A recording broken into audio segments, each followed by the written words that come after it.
Chapter 446. Brother Yellowhair, it's not that I want to trouble you, it's the people from Rosefinch Secondary Security Office who are bullying us too much. The road is facing the sky, we each walk our own path. We weren't even in their way, we were just looking in from the school's entrance and they attacked us. Is there still any law? The man with the earring stood next to a man with a head full of blonde hair and said indignantly. After being bullied by Fang Yan yesterday, he had been thinking of getting back at them. As a gangster, he was most afraid of losing face. If he lost face, how could he lead his underlings? Therefore he asked his big brother to help him take revenge. Brother Xiaoxing is right. They bullied Brother Xiaoxing like this. Aren't they purposely making Brother Yellowhair lose face? On this street, who dares to make Brother Yellowhair lose face? On Rosefinch Avenue, Brother Yellowhair is invincible. Brother Yellowhair, there's a strange person over there. That guy is a bit strange, he seems to know some kung fu. Little Yellowhair held a cigarette in his hand, proudly blowing out smoke bubbles one after another, and said with a blank expression, "Let's talk things out, how can we beat people up? This is a society with the law, beating people up is against the law. I want to see who dares to hurt people at the school gate. You all went to the hospital yesterday, right? Did you bring the report? We have no other intentions today, just to talk to them about the issue of apology and compensation." Yes, yes, yes. Brother Xiaoxing nodded repeatedly. Let's make him kneel down and apologize, then the injured brothers will each pay 100,000. We can't be too greedy. There were a lot of punks today, there were about a dozen people gathered behind a blonde man. And they were not here to cause trouble but to negotiate. They said that the security guards from Rosefinch Secondary Security Office injured a few good youths who passed by the school gate. One of them hurt his spine and another had his nose broken. They even brought the hospital report, saying that if the school didn't give them an explanation, they would call the police and the media to report the school's violent behavior. The other party had the advantage in numbers and they were reasonable, because the people were indeed injured by the security guards. At least for now. They came to Xianxia angrily to denounce him. If he didn't handle it well and the matter was brought to Principal Zhong Dai, he was afraid that Principal Zhong would dismiss him, the newly appointed security captain. He was not a philanthropist who would show mercy just because he had a little relationship with Fang Yan. Zhong Dai was strict in his studies and did not care about personal relationships. He was famous for being an iron-fisted principal. Baldy and another security officer stood in front of the gangsters, refusing to budge an inch. Baldy's expression was cold. He forcefully suppressed the anger in his heart and said, "All of you leave immediately. Otherwise I'll call the police to arrest you. This is a school, a place to teach and educate people. If you rascals dare to disturb the students' studies, it's not too much to put you in jail for a few years." The yellow-haired man threw the cigarette butt on the ground and stamped it out. Xiaoxing quickly took out a tissue from his pocket and squatted on the ground to pick up the cigarette butt and wrap it up. He knew Brother Yellowhair's temper. He didn't like people spitting and littering everywhere. He was a successful, high-quality man who cared a lot about the public environment. Xiaoxing put the tissue with the cigarette butt in his hand into the trash can next to him. Then he returned to stand beside the yellow-haired man. The yellow-haired man looked at Baldy and smiled lightly. He said, "Of course we know that the school is a place to teach and educate people. But what's the purpose of letting students learn knowledge? It's to let students understand that if you hit someone you're being unreasonable. Now we're here with the injured to ask you for an explanation. It's a matter of course. Even the law has to protect us. Which law says that ordinary people can't go to the school gate to ask for an explanation? You're quibbling. They were the ones who blocked the school gate to cause trouble. Did they hit anyone?" "No, I didn't." "Did they push you? Or did they attack you in some other way?" "They called me Baldy," Baldy said righteously. "They insulted me verbally." The yellow-haired man glanced at Baldy's bald head and said, "They said you're Baldy. This is indeed their fault. Just because they insulted you verbally, you attacked and injured them? Is this the logic of how you deal with things? Is this the outstanding result of Rosefinch Secondary's education?" Baldy's mouth opened, but he didn't know how to refute this question. He wanted to say that he didn't hit them, but now Fang Yan was his direct subordinate and an employee of their security office. He finally understood why Fang Yan didn't want to be a good teacher but came to the security office. He came to avoid trouble and let him be the scapegoat, right? "Brother Yellowhair, they're here. It's that guy. It's the guy in the white robe who hurt us. A hooligan with acne on his face pointed to the distance and shouted excitedly. In the direction he pointed, Fang Yan followed Jing Chong and slowly walked over. Brother Xiaoxing's face was flushed, and he seemed to be in a state of extreme excitement and madness. The guy who beat him up, the bastard who tied him up with a tie and hung him on a tree trunk. This scumbag, devil and cancer of society was about to receive his overdue justice. He would pay the punishment of losing his dignity and money. He deserved to die. Brother Xiaoxing felt that he had been invincible since he started his career. Didn't the hooligans or students of Vermilion Bird Street respectfully call him Brother Xiaoxing when they saw him? Yesterday was the lowest point of his life. It was the most shameful day of his life. Now he was going to climb up from that low point. He wanted to revive the glory of the name Brother Xiaoxing, Brother Yellow Hair. It's the kid in the white robe. Today you have to help us brothers and cripple that kid. Otherwise we won't have the face to mingle in the underworld anymore. Look at that arrogant, despotic and insufferably proud look on his face. Just looking at him makes people feel unhappy. Who does he think he is? He's just a security guard, but he's even more arrogant than Brother Yellow Hair. You mean him? Yellow Hair finally saw Fang Yan's face clearly. Although they haven't seen each other for 3 years and his temperament had changed a lot. But wasn't this the Fang Yan that they wanted to bully but were bullied instead? Yes. It's him. Brother Xiaoxing sneered. I'll recognize him even if he turns into ashes. Pop. Yellow Hair punched Brother Xiaoxing's face. He was extremely ruthless. Brother Xiaoxing's mouth was cracked and blood quickly dyed his chin red. A purple-red fist mark appeared on his white and tender face. Before Brother Xiaoxing could react, Yellow Hair kicked him in the stomach again. Brother Xiaoxing's body stepped back and fell to the ground. Brother Yellow Hair. A group of people looked at Yellow Hair dumbfoundedly. They didn't understand how things developed into this situation. The silly guy with a face full of acne opened his mouth and asked in a low voice, Brother Yellow Hair, did you hit the wrong person? Didn't they come to the security office of Rosefinch Secondary to find trouble with the security guards who hit people? Why did the boss hit his own people now? It's him. Yellow Hair gritted his teeth and scolded. These bastards, they're just pushing me into the fire pit. Yellow Hair trotted to Fang Yan, bowed to greet Fang Yan and said with a smile, Mr. Fang, long time no see. Do you remember me? I'm Yellow Hair, the one who had some misunderstandings with you before. Do you remember me? Fang Yan looked at him in a trance and didn't answer his question. Of course he knew this Yellow Hair. The incident with Brother Wolf behind him was one of the crises he encountered when he first entered Rosefinch 3 years ago. Because of the media's attention, he was almost hyped up as a perverted teacher who had an abnormal relationship with a female student. Although he quickly solved the matter with a thunderous method, he was still chased out of his rented house by his sister Li, who was worried about her daughter's puppy love. After that, he moved into Lu Chaoga's Rosefinch house and fought with waves of evil forces. In the end, his father, Fang Yixing, died in battle at the entrance of Swallow Dock. It could be said that the Brother Wolf incident was a watershed in his life. At that time he was high-spirited, laughing and scolding. Other than feeling that there was a woman who was very annoying, he felt that the sky was blue and the water was clear. Even Baldy's bald head looked ugly and cute. How depressed and heavy was his mood now. After not seeing each other for 3 years, he really missed his life at that time. Unfortunately, he couldn't go back.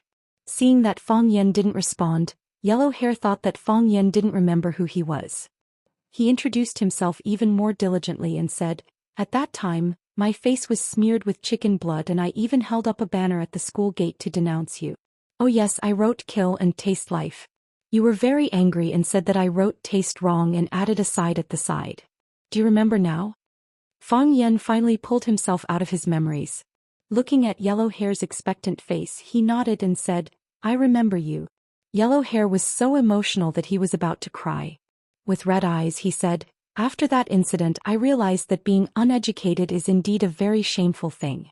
After that, I self-studied the law course at the Radio and Television University. I am now a university graduate. Give me another 2 years and I will be able to get my lawyer's license.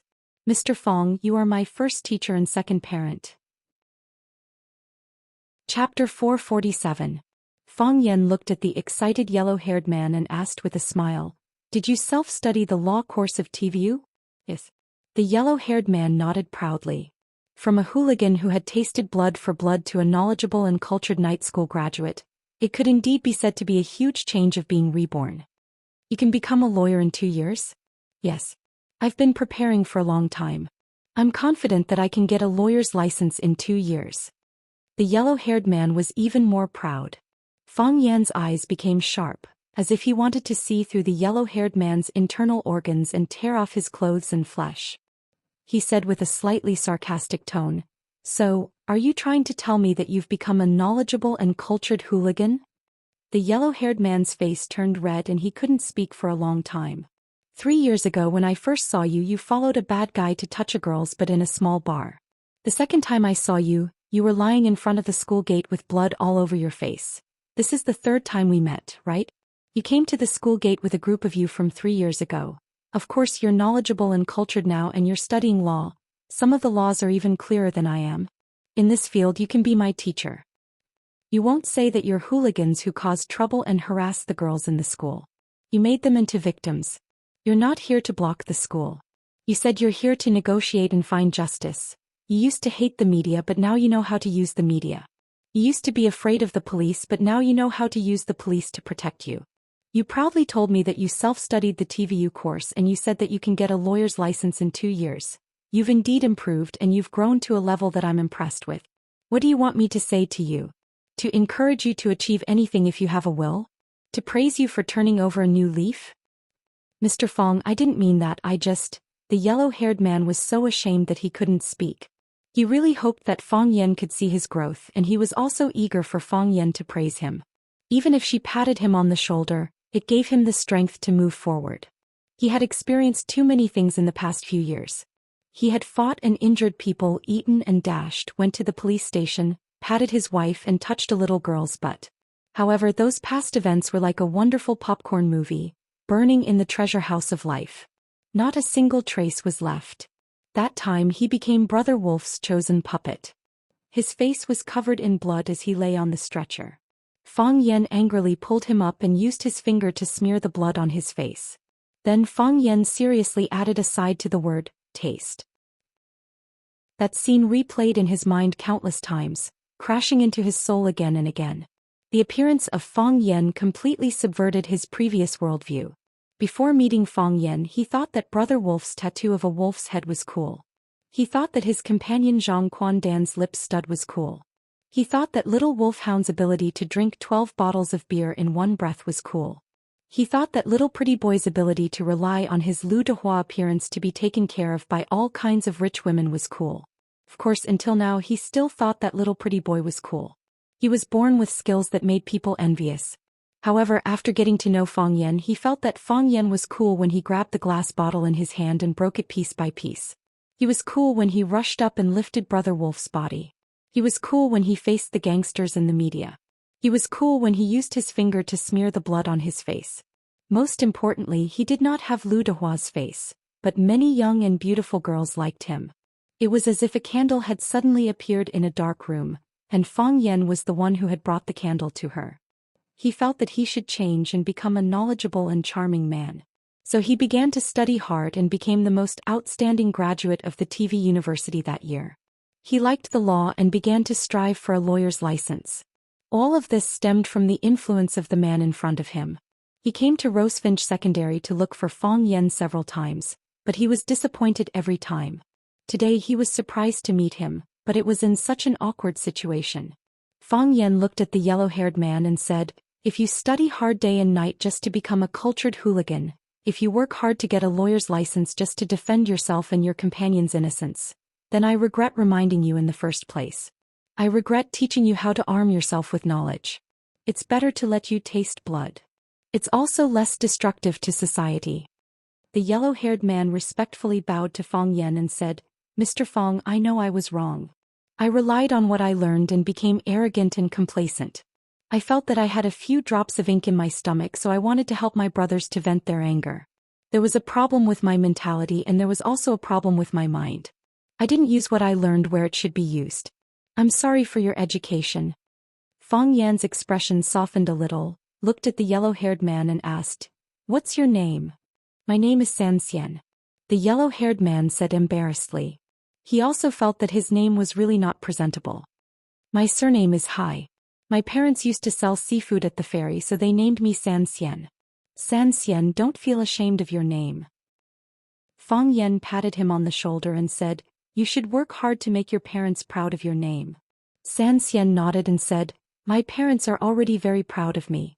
They didn't let me go home a few years ago, but now they call me several times a month and ask me to go home when I have time. They will be even prouder in the future. Fang Yan smiled and turned his eyes to Xiaoxing and the group of minions he brought with him. Where Fang Yan's gaze landed, everyone took a step back in unison. How could they dare to go against a man that even their boss had to bow down to? Xianxian's face was extremely embarrassed. He took the initiative to explain to Fang Yan, Mr. Fang, this matter is indeed our fault. It's up to you to punish or punish us. If it wasn't me you met today but anyone else in the security office, what would you do? Seek justice. Xianxian said frankly. How do we seek justice? Ask them to apologize to the injured and pay for medical expenses. This is the standard method of our brothers in the underworld. Xianxian said. Otherwise, make the matter bigger. Most schools don't want negative news to be reported by the media. You guys are good at scheming. Fang Yan said with a smile, I won't beat you or punish you. I'll let you remember this. Mr. Fang, what do you mean? Xianxian had a bad feeling in his heart. He respected Fang Yan, but he was more afraid of Fang Yan. This fear came from the bottom of his heart. It was as if this man could turn into a monster by opening his mouth or waving his hand. Dang dang dang, the school bell rang. There was a brief silence, then the whole ground began to shake. The clamor, the sound of footsteps, and the students rushing out of the classrooms were like a flock of sheep spreading around the school before gathering at the school gate. When they passed by the school gate, they found a strange and eerie scene. More than 10 men lined up in 2 neat lines. They stood on both sides of the gate of Rosefinch Secondary as if they were greeting guests at the entrance of a restaurant. Some of these men had terrifying tattoos, some wore cheap and dense ear studs, and some had colorful non-mainstream hairstyles. These men looked like delinquents at first glance, but they were doing something that did not match their image at all. It's been hard on you, please go home safely. They bowed deeply to the students and shouted together. It's been hard on you, please go home safely. They stood up and performed the same etiquette to the next group of students. It was the peak time for students to enter and leave the school. Just as they raised their bodies, they had to lower their heads again to remind the students who passed by them to go home safely. Oh my god, isn't that the ear stud guy Xiaoxing? He's amazing, I heard he has a lot of underlings. Ah, that big fatso, he asked me for 100 yuan and hasn't returned it to me yet. What's his name again? The one with a scorpion tattoo on his neck is Brother Scorpion. I heard he's a famous gangster in this area. No one dares to mess with him. At that time, the owner of the students' cafeteria quarreled with him and he brought his men to smash the restaurant. The students were stunned by this scene. These hooligans were people they could not afford to provoke in the past. Now they were bowing respectfully to them and asking them to go home safely, in a considerate manner. Did the big bad wolf eat grass now? Many students took out their phones from their pockets in surprise to record this strange scene. It was rare to see such a lively scene. Fang Yan sat in the security booth and drank tea. Baldy and the others stood at the door with their heads held high. They stared at the gangsters with majestic and disdainful eyes. They tried very hard to express to the students that the reason why these gangsters were so docile and did such unreasonable things was because they were conquered by our domineering aura. Baldy's face was full of pride and glory. The few strands of hair on his head were fluttering in the autumn wind. Very silly and very unruly. Chapter 448. Director, how do you feel? Jing Chong approached Baldy and asked in a low voice. I'm all right. Baldy said with a dignified face, looking like a leader. If they didn't have some ability, how could they enter our Rosefinch Secondary Security Office? Do you think anyone can enter our security office? It's high. As high as a 9-story building, Jing Chong said with a smile. Those hoodlums care about their reputation the most. They come to our school all day to show off. Don't they want people to think they're powerful? Today they did something like this and lost so much face. Let's see if they still have the face to wander on this street in the future. I'm afraid they'll hide far away when they see our school's students. Evil never triumphs over good. Even if Fang Yan didn't do this, I would still find a chance to teach them a lesson, Baldy said righteously. The Baldy said with a righteous air, after this incident, if they know their mistakes and can correct themselves, it can be considered a virtuous deed. Although Mr. Fang isn't a teacher now, he's still doing the work of educating people. Xianxia stood next to Fang Yan and asked in a low voice, Mr. Fang, I want to ask you a favor. What is it? Fang Yan asked without turning his head. He was focused on drinking the big leaf tea that Baldy gave him. The tea was slightly astringent, just like his current mood. Can you be my teacher? If there's anything I don't understand, can you give me some pointers? Xianxia asked nervously. He was very nervous. Sure, Fang Yan said. Xianxia didn't expect Fang Yan to agree so easily. After a while he said excitedly, Mr. Fang, you'll be my teacher from now on. I'll definitely work hard and won't let you down. You're not learning for me, you're learning for yourself, Fang Yan said. You'll be a hoodlum for the rest of your life, it has nothing to do with me. But I'm still looking forward to you becoming more outstanding and using your knowledge in more important places. Got it, Xianxia said, feeling enlightened. Fang Yan pointed to the hooligans who were standing at the school gate pretending to welcome guests and said, Take them home. Don't come to the school gate to make a fool of yourself again. This is a school, a place for students to learn. If I see them causing trouble here again, I'll hang them on a tree and make them shout these 2 lines at the students. I won't. They won't come again. I won't dare to come again, Xianxia promised before leaving with his men. Dong dong dong. Someone gently knocked on the window of the security booth. Fang Yan raised his head and looked over.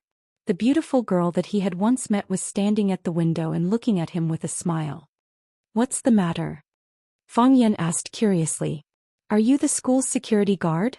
The girl asked in a crisp voice. Fang Yan nodded and said, Yes. The girl looked at Fang Yan up and down, then pointed at the green security uniform on Baldy and said, Then why aren't you wearing a security uniform? You're lying, the girl pretended to be angry and said, How can you be a security guard? You don't look like one at all. How can a security guard look like you? I'm a security guard, Fang Yan explained. They're all standing outside and only you're sitting in the security booth? You're the security captain? Also, you still haven't answered my question. If you're a security guard, why aren't you wearing a security uniform? Fang Yan was troubled for a while, then said in a small voice, The security uniform is too ugly. Ha, the girl laughed. I also don't think it looks good. Oh yeah, are you off work? I'll treat you to dinner, okay? Why would you treat me to dinner? Because I like you, the girl said. No need, Fang Yan refused. I already have a date. If you really don't give me any face. I don't treat people so easily, the girl said coldly. What's your name? I'm a security guard. Do you know what my name is? I don't know. I clearly told you, the girl said angrily. My name is Su Qi. Do you remember at this time? I'll try my best, Fang Yan said with a serious face. He knew that this girl had a faint affection or a slight curiosity toward him, but he could only push her away. Because he couldn't accommodate too many people around him. I'm a security guard, I'll try my best to remember the name of every student in the school. If I forget, please forgive me. There are too many people and my memory isn't very good. So boring. The girl turned her head and proudly left. When most of the students had left, Baldy walked in front of Fang Yan and said, Mr. Fang, it's time to get off work. Why aren't you going back to dinner? I'm treating my colleagues to hot pot. Do you want to join us? We haven't seen each other for a few years, let's have a drink? After a pause he added, You can call me director at work, but after work we'll call each other brothers. I'm a few years older than you, so I'll be your big brother. There's no need to be so distant between brothers. Fang Yan raised his wrist and looked at his watch. He knew that Lu Chaoga might have already sent a car to pick him up, so he put down the teacup in his hand and said, You guys eat, I won't be going. I'll go back now. Fang Yan and the other 2 colleagues nodded and walked toward the bus stop not far from the school gate. He had an appointment with Lu Xiaoga. Every day after work a car would stop there to pick him up. Fang Yan walked to the bus stop, and there was indeed a large GMC limousine parked there. Before Fang Yan could walk over, a man in black pushed open the car door and jumped out. Mr. Fang, we meet again. The man in black took the initiative to greet Fang Yan. Qin Ying. Fang Yan shook hands with the man in black. Long time no see. Mr. Fang, Miss Lu sent me to pick you up. Qin Ying invited Fang Yan to get in the car. Fang Yan got in the car and Qin Ying followed closely behind. The car was spacious and the view was excellent. Each seat was an independent airline seat, made of Vanilla's superior leather, and had excellent support and comfort. At the same time, it also had electric massage heating and 360-degree rotation functions. Do you want a drink? Qin Ying opened the wine cabinet in front of him, which was filled with all kinds of expensive drinks. There were a few round grooves on the wine cabinet, and 2 rows of crystal-clear slender round wine glasses were inverted. No need. Thank you. Fang Yan said. What do you want to see? Qin Ying asked again. The ceiling was installed with a voice-activated TV, which could watch TV programs from more than 100 countries around the world. I want to rest for a while. Fang Yan said. Then I won't disturb you. Qin Ying finally shut up. Like the early spring awakening urging my heart, can't wait any longer.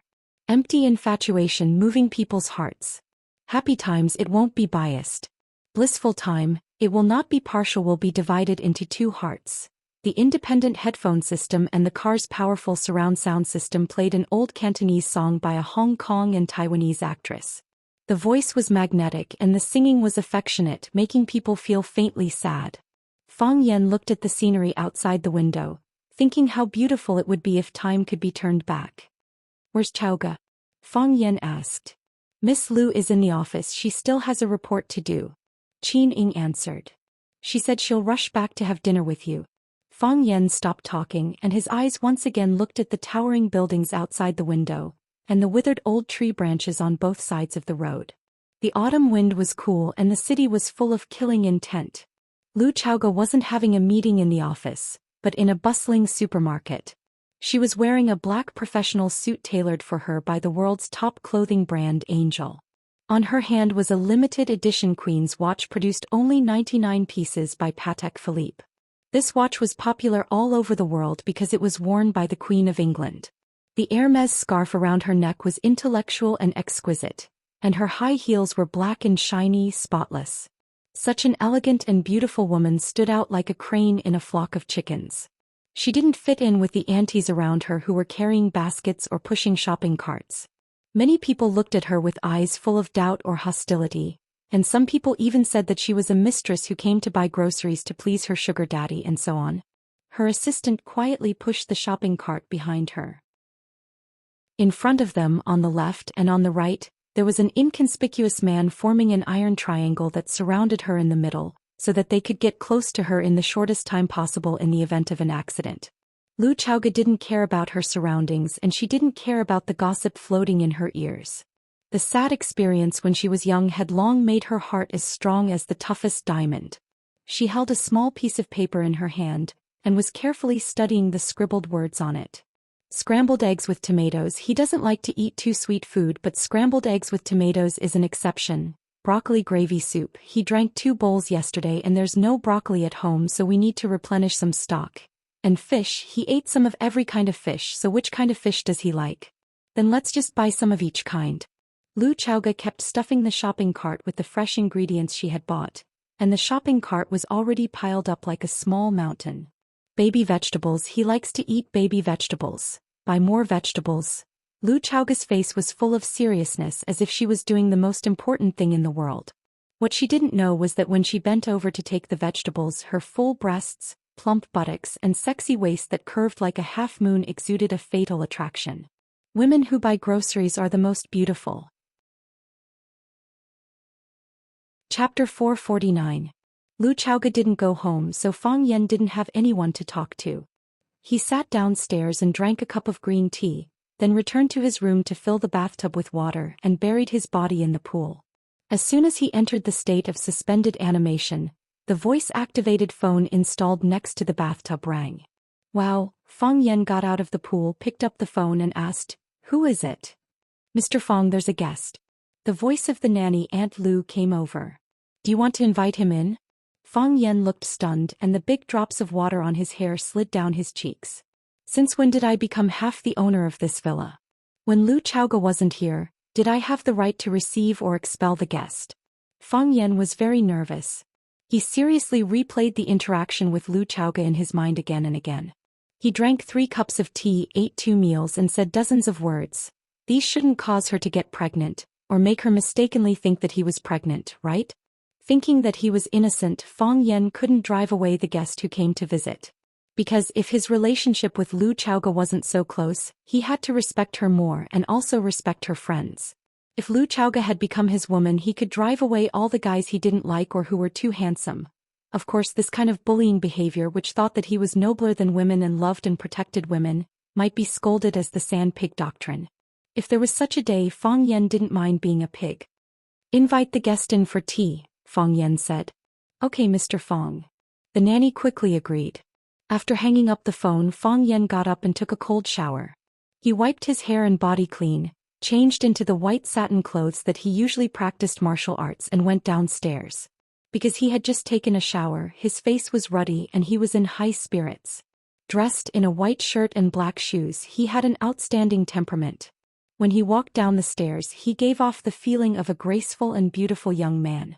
Long time no see. Mr. Fang is still as elegant as ever. The guest put down the teacup in his hand and praised. The man was handsome and had a calm demeanor.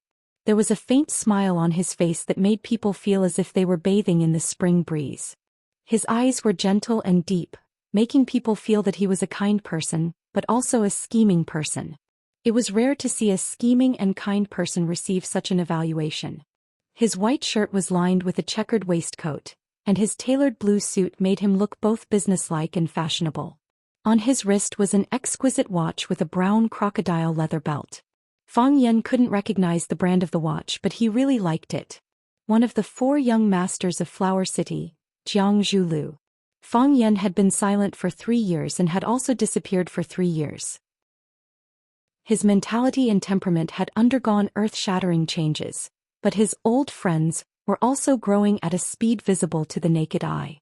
The Jiang Zhulu sitting in front of him might still have the name of the 4 young masters of Huaqing, but Fang Yan could be sure that the Jiang Zhulu now was no longer the Jiang Zhulu of the past. While Fang Yan was sizing up Jiang Zhulu was also sizing up Fang Yan. The 2 men's gazes met in the air and then they smiled knowingly. Fang Yan walked in front of Jiang Zhulu and said, "Eldest young master Jiang, you flatter me. Our Fang family is a small family, and we don't have any temperament or elegance. On the other hand, eldest young master Jiang is reserved and has an extraordinary temperament.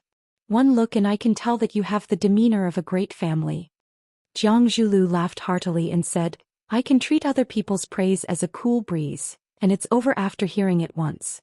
But if Mr. Fang is willing to praise me, then I will accept it. This isn't something that happens often." "Of course." Fang Yan nodded. "We're mortal enemies after all. The fact that I'm willing to praise you like this proves that you're a worthy opponent." Jiang Zhulu smiled wryly and said, "To borrow a phrase from Mr. Fang, the Jiang family is a small family. Mortal enemies are too heavy a burden for us to bear." Fang Yan sat down on the sofa across from Jiang Zhulu, and Aunt Lu brought him a cup of hot tea. Miss Lu said that Fang Yan liked green tea, so she had prepared the best white tea before he came. It cost 10 or 20,000 taels of gold. Only after Aunt Lu left did Fang Yan turn to Jiang Zhulu and ask, "You're not here to see me, are you?" "I am," Jiang Zhulu said with a smile. He took out 2 elegant but fragrant invitation cards from his pocket, got up and handed them to Fang Yan. He said, "I wanted to invite Chaoge alone and pretend that she didn't know you were back in Huaqing.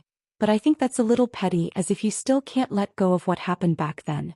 It's been so long. You've won against Lu Chaoge and I have another woman. Let bygones be bygones. If you don't mind, why don't we go to the wedding?"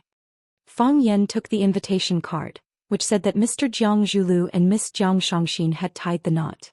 Jiang Zhulu was going to marry a woman from the Jiang family.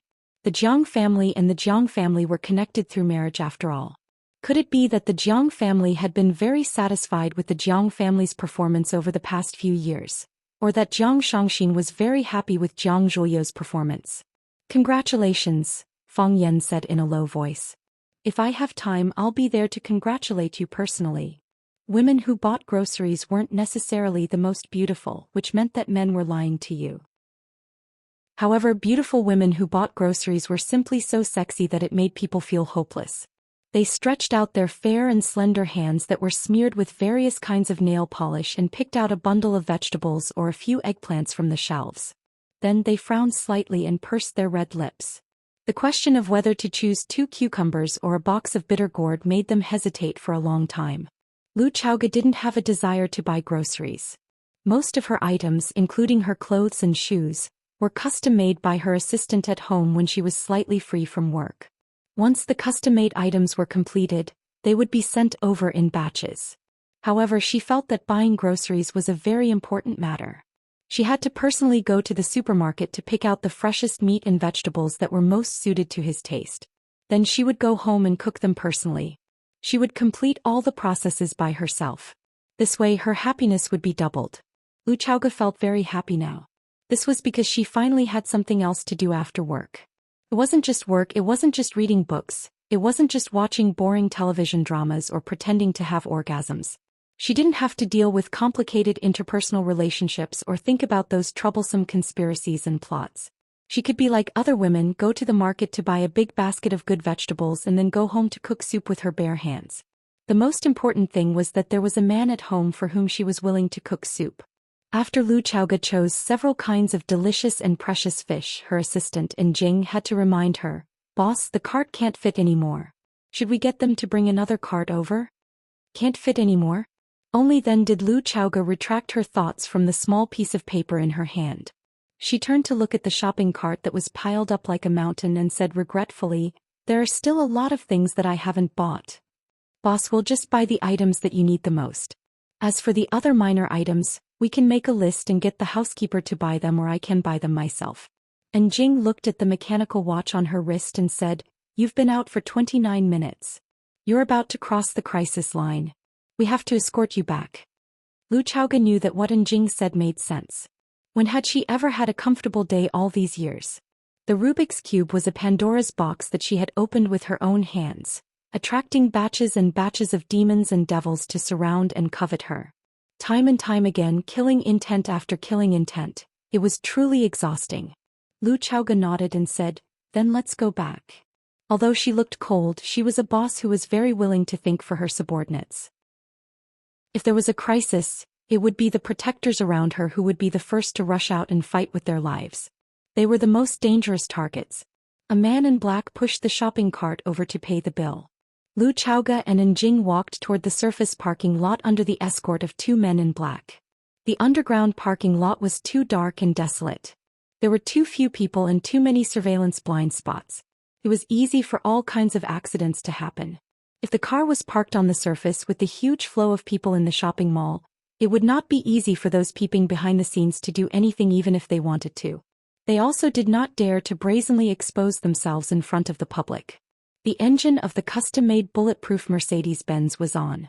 The driver in the driver's seat could start the car at any time to evacuate or drive the car anywhere to pick someone up. Sitting in the passenger seat was a middle-aged man who wore glasses and looked like a bookworm. His nickname was Bookworm.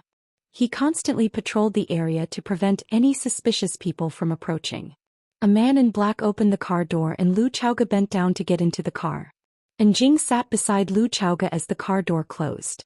The Mercedes-Benz slowly started up as another escort car followed behind it.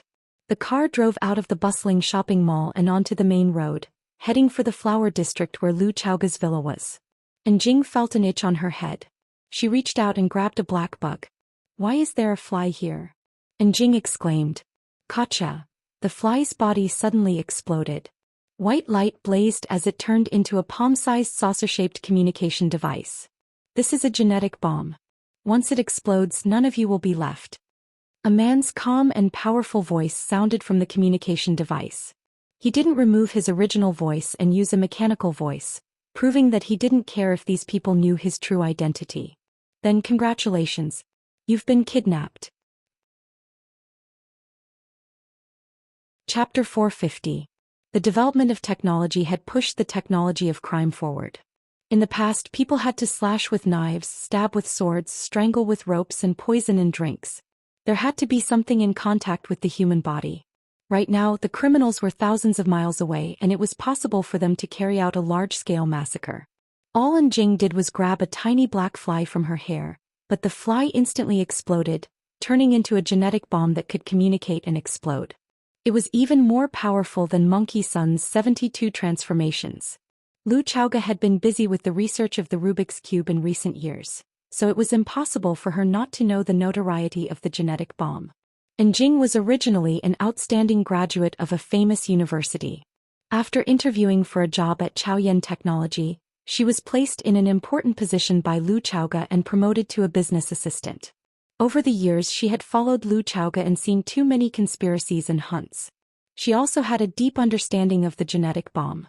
As for the driver and the bookworm in the passenger seat, they were all carefully selected security personnel by the Qin family. Their understanding of the genetic bomb was deeper than anyone present. Hearing the man on the communicator say that it was a genetic bomb, everyone was extremely shocked but did not panic. The driver continued driving calmly, but a thin layer of sweat appeared on his forehead. The bookworm took off his glasses and wiped them with a silk handkerchief. When he put them back on, his eyes that looked casual earlier were now emitting a frightening and fierce light. There was an alarm system on his glasses. If there was a crisis in the car, he could send a message through the glasses in time. At the very least, the guard car following behind didn't know if anything had happened here for the time being. If they could receive the alarm, they could take timely action or report the kidnapping to a higher-level figure. Unfortunately, his attempt failed. The alarm could not be sent out and the car they were in was shut down by the holographic screen. They had lost contact with the satellite in the sky. Everything was under the enemy's control. Bookworm, are you feeling very disappointed now? A man's pleasant but disgusting voice came from the communicator. The king of individual soldiers who wreaked havoc in South Africa, the legendary figure who single-handedly wiped out half of Chief Akamsi's army. After returning to Wuxia and being taken in as a servant by the Qin family, her days became more and more comfortable and she became more and more careless. Don't you feel powerless and aggrieved that you can't do anything? Don't waste your time. The gadget in your hands is called King Kong. It has a shielding program installed in it that can block all signals and wavebands in the car. Don't try to dismantle it because if you move I will immediately detonate the bomb. Needless to say, the button to detonate the bomb was pressed under my thumb. As long as I use the slightest bit of force or if I'm not careful, you'll be incinerated into thin air by that beautiful green liquid. Not only you but also the car you're sitting in. Nothing will be left.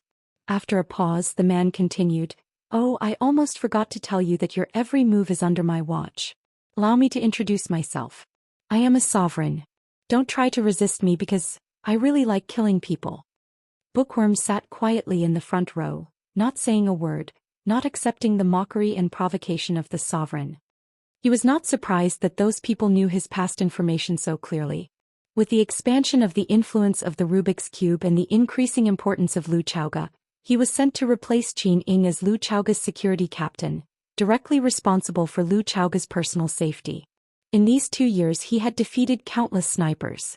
In such a long confrontation, if they wanted to understand a person, they could even find out how many times he had peed on the bed when he was a child and how old he was when he was weaned. He had such an ability. "What do you want?" Lu Chaoga asked aloud. "The goddess. We want the goddess. We only want the goddess." The man said with a smile, "Miss Lu, don't get me wrong. The goddess we are talking about is not you. Perhaps you don't know, but our organization has constructed a plan to capture the goddess. We will use any means and pay any price to get the goddess from your hands. Yes, the goddess is the Rubik's Cube. This does not mean that we deny Miss Lu's appearance. Miss Lu is a 1 in a million beauty, a rare goddess. Unfortunately, I don't like women. No matter how beautiful a woman is standing naked in front of me, I can't have the slightest interest. We are more interested in the Rubik's Cube goddess. As long as we have her, our children and grandchildren will not have to worry about food and clothing, and can even become the master of this world. Miss Lu, I don't think you will let us down, right?" "No." Lu Chaoga's voice was crisp. "What a woman with character. If I were a man, I think I would fall in love with you." The man's voice came from the intercom. "But what are you going to do? Your life is in my hands now. As long as I use a little force, such a beautiful body will be blown to pieces. How regrettable is that?" Even if I am not a man, I will feel sorry for those who are secretly fascinated by you. The Rubik's Cube Goddess. This is the code name they gave you. You must like it very much, right? Lu Chaoge was not interested in continuing to talk to the Lord God, but said to Bookworm in the front passenger seat, I leave this matter to you. Everyone should do what they are best at, and now they encountered the field that Bookworm was best at. What she had to do was to trust Bookworm and wait quietly. Do as they ask, Bookworm said. He took King Kong from Njing's hands. At least he had no way to get rid of this little thing. If he could, he really wanted to press down the window and throw it out. However, he knew it was impossible. This was because the moment he pressed the window, King Kong might have already exploded. Besides, who knew if those people had any tricks up their sleeves? The enemy could take risks, but he couldn't drag Lu Chaoge to take risks with him. He knew how important Lu Chaoge was to the Qin family now, and how much the elders of the Qin family valued her. If it wasn't for the talented Miss Qin supporting them, those proud figures of the Qin family would probably be suppressed by her. It was not a pleasant thing that the person in charge of the subsidiary company was too capable. No king would use a general who was difficult to control. Fortunately, at least for now, the two sides were still in the honeymoon period. How to get rid of King Kong in his hands was really a tricky problem. Since Miss Lu doesn't want to talk to me then, Bookworm, let's communicate directly. Do as I say and obey every word unconditionally. The voice of the Lord God became cold and determined. Lu Chaoge's attitude completely irritated him. The first thing you have to do is to get rid of the escort car behind you in a minute or something. I don't care what reason you use, but your every move is seen by me. If they do anything suspicious, I will put the debt on your head. Don't forget, I like to kill people, and I like to kill beautiful women even more. They exist in this world. It's really annoying. The Bookworm didn't waste this precious time and motioned the driver to turn the car to the fast lane on the innermost side of the main road. Slow down the speed and then turn left quickly when the red light is about to shine. When the guard car behind wanted to follow, a large number of cars had already rushed over from the left and right sides, blocking them in place and making them unable to move. Beautiful. The Lord God praised. The second thing is to drive into the Seaview lane and go in the direction of the Seaview platform. Without the Bookworm's explanation, the driver had driven into the Seaview lane. The Seaview lane was the main lane to enter the seaport. There was a lot of traffic. A car squeezed in the middle would soon be surrounded by a long line of cars. The front and back were impenetrable and it was difficult to escape. The guard team lost contact and there was no external force to rely on. The car was trapped in the middle of the traffic and the hope of self-help was slim. Now the situation was even more critical. The sweat on the driver's forehead was getting denser, and the blood in the Bookworm's eyes was getting stronger and stronger.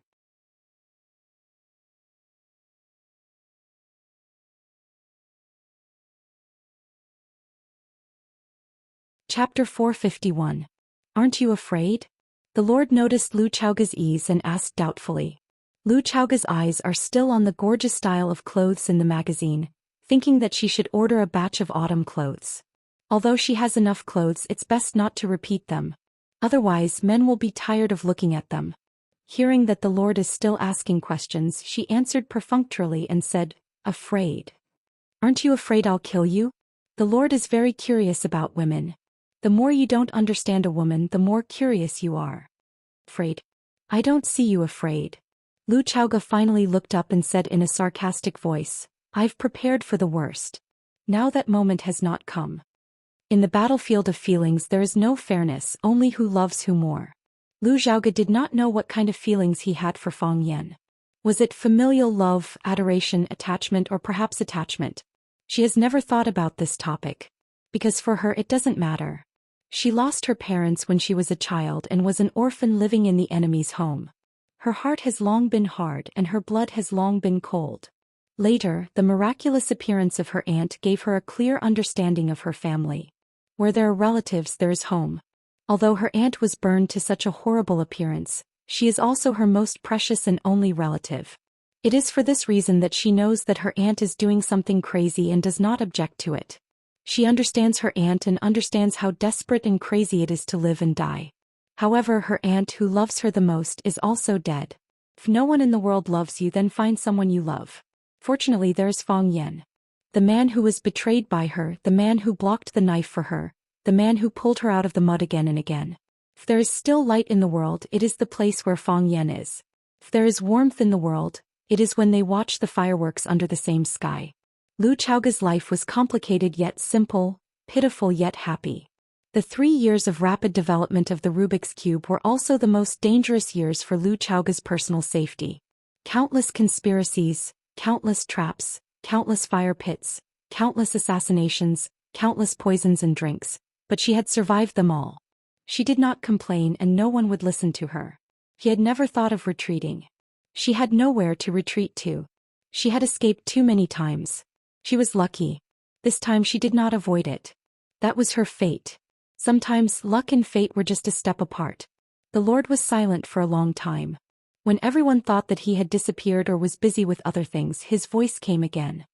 He sighed and said, "You are the most amazing woman I have ever seen. I don't want to say thank you." When faced with a hostage who had kidnapped you, even if he praised you as the most beautiful woman in the world, you wouldn't have any good impression of him.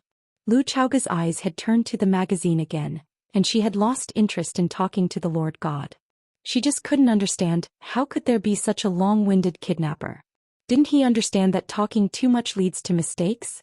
The more you talk, the easier it is to expose your own information and give the opponent a chance to take advantage of it. Mr. Bookworm, oh, perhaps it is more appropriate to call you Mr. Tiger? Now, I need you to do a very important thing. You don't mind self-dormancy, do you? The voice of the Lord was teasing. You know, your existence is a threat to us. We don't want to go to the devil's cave, you are still alive and several young men can't get close. Thank you for your attention to me. The bookworm said coldly. He pressed the watch button on his wrist and a thin needle popped out of the watch's steel hole. He pricked the acupuncture point on his neck with the thin needle, and his body immediately collapsed on the seat. Thank you for your cooperation. The Lord God said to the unconscious bookworm. Turn left at the first intersection ahead. There is a big truck parked on the roadside. Drive your car along the iron plate into the truck. The Lord God's words were obviously directed at the driver. Because now only the driver can execute his order. Lu Chaoga did not speak and the driver would not refute. He turned the steering wheel smoothly, and then drove their Mercedes-Benz through the iron plate into the truck compartment. Clang! The truck door closed automatically and the compartment was as dark as night. The dashboard of the Mercedes-Benz flashed a faint green light, and the faces of several people in the car were as gloomy as ghosts. They felt that the truck began to move, driving to a distance that no one knew. Devil's Cave? What is that place? You don't hit a smiling face. Jiang Zhulu has been smiling and his posture is very low so that Fang Yan can't reach out and hit him in the face. Fang Yan doesn't like Jiang Zhulu, and he doesn't like his father Qiang Longtan even more. Even quite disgusted. The father and son of the Jiang family are both hypocrites. Just because there is no evidence for something doesn't mean it didn't happen. When her aunt died, Lu Chaoga was heartbroken and the courage to survive was to revenge. She wants to repay the pain the Jiang family gave her tenfold, 100-fold.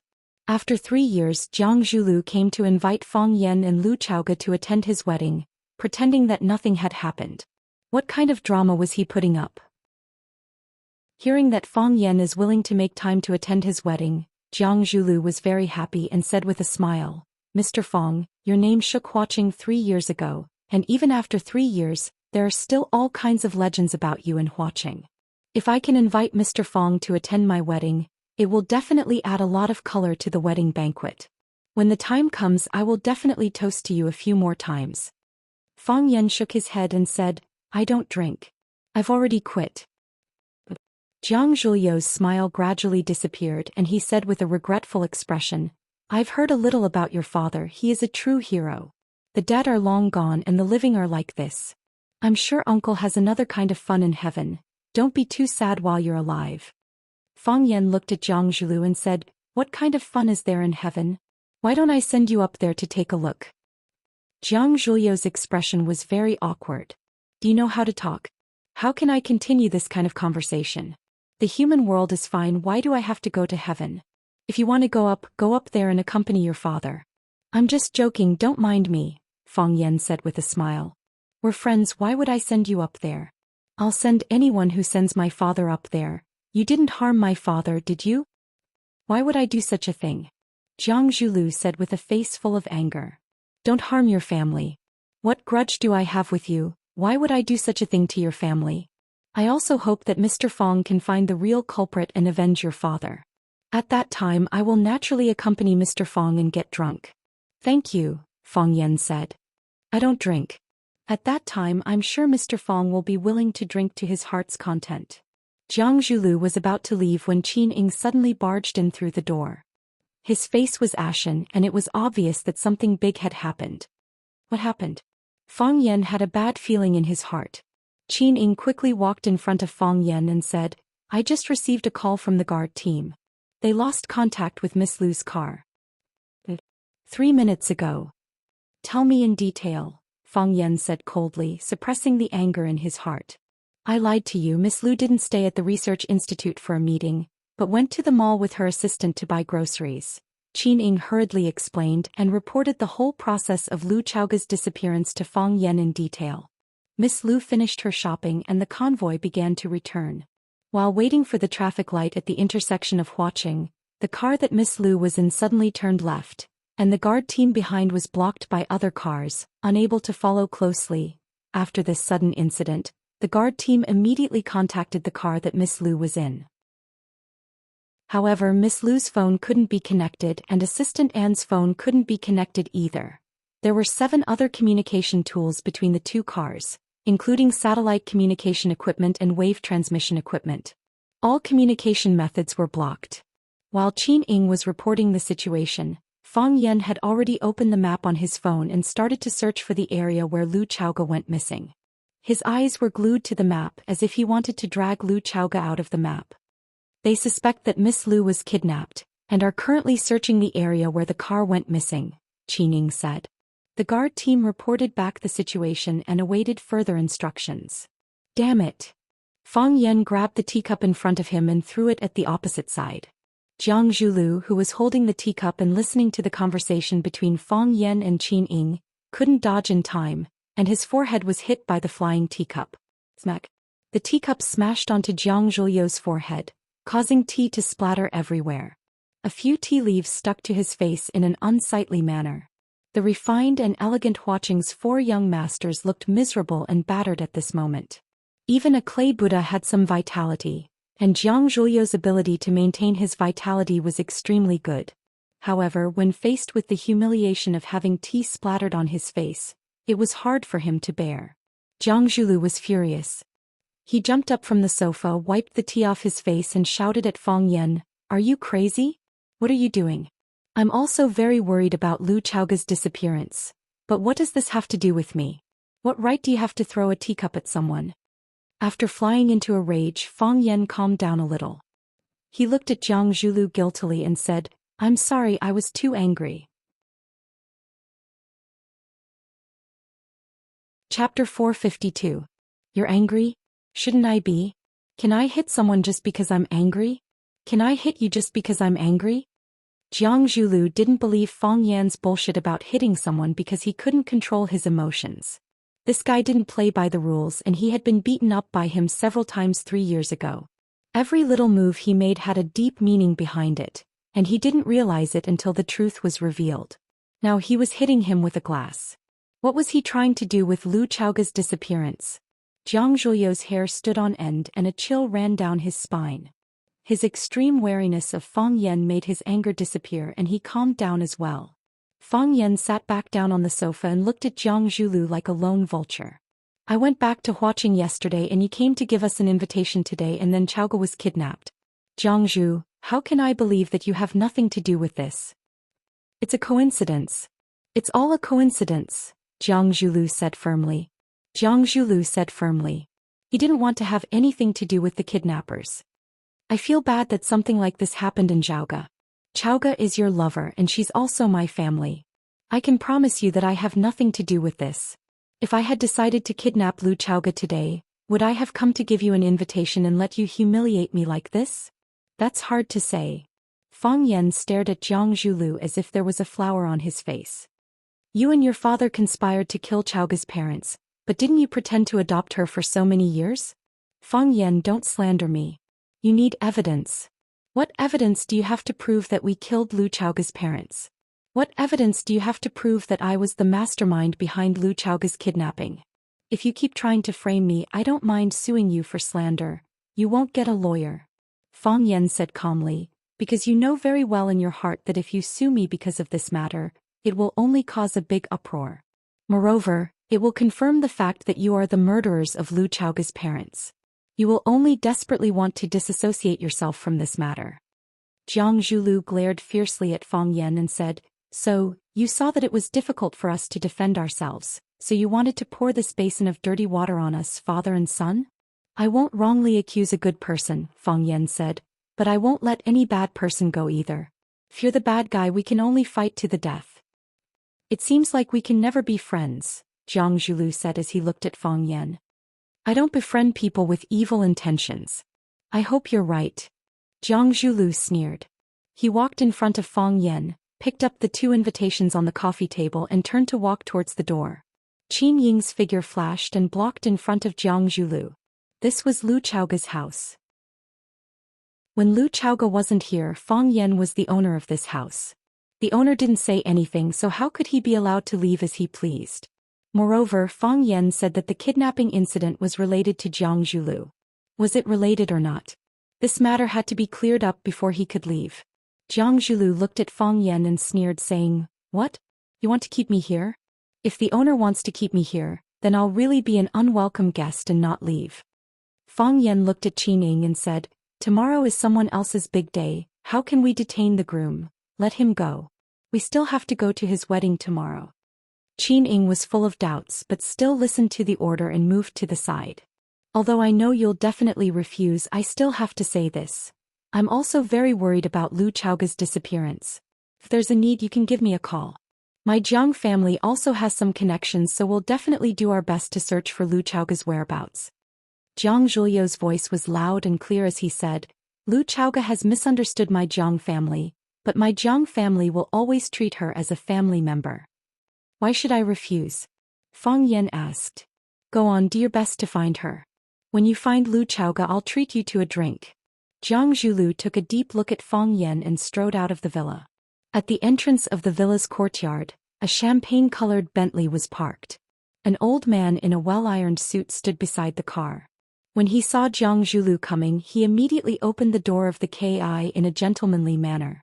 Jiang Zhulu got into the back seat of the car and the old man gently closed the door. After the old man sat down in the front passenger seat, the Bentley slowly drove out of the neighborhood.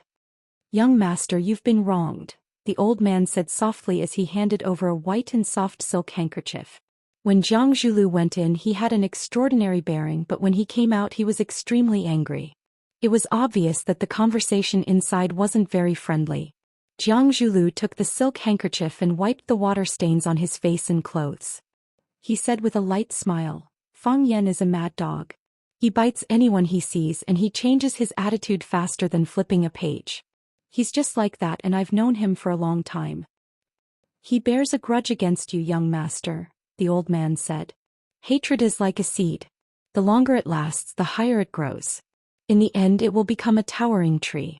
He never thought of becoming friends with young master, so his words and actions are unrestrained.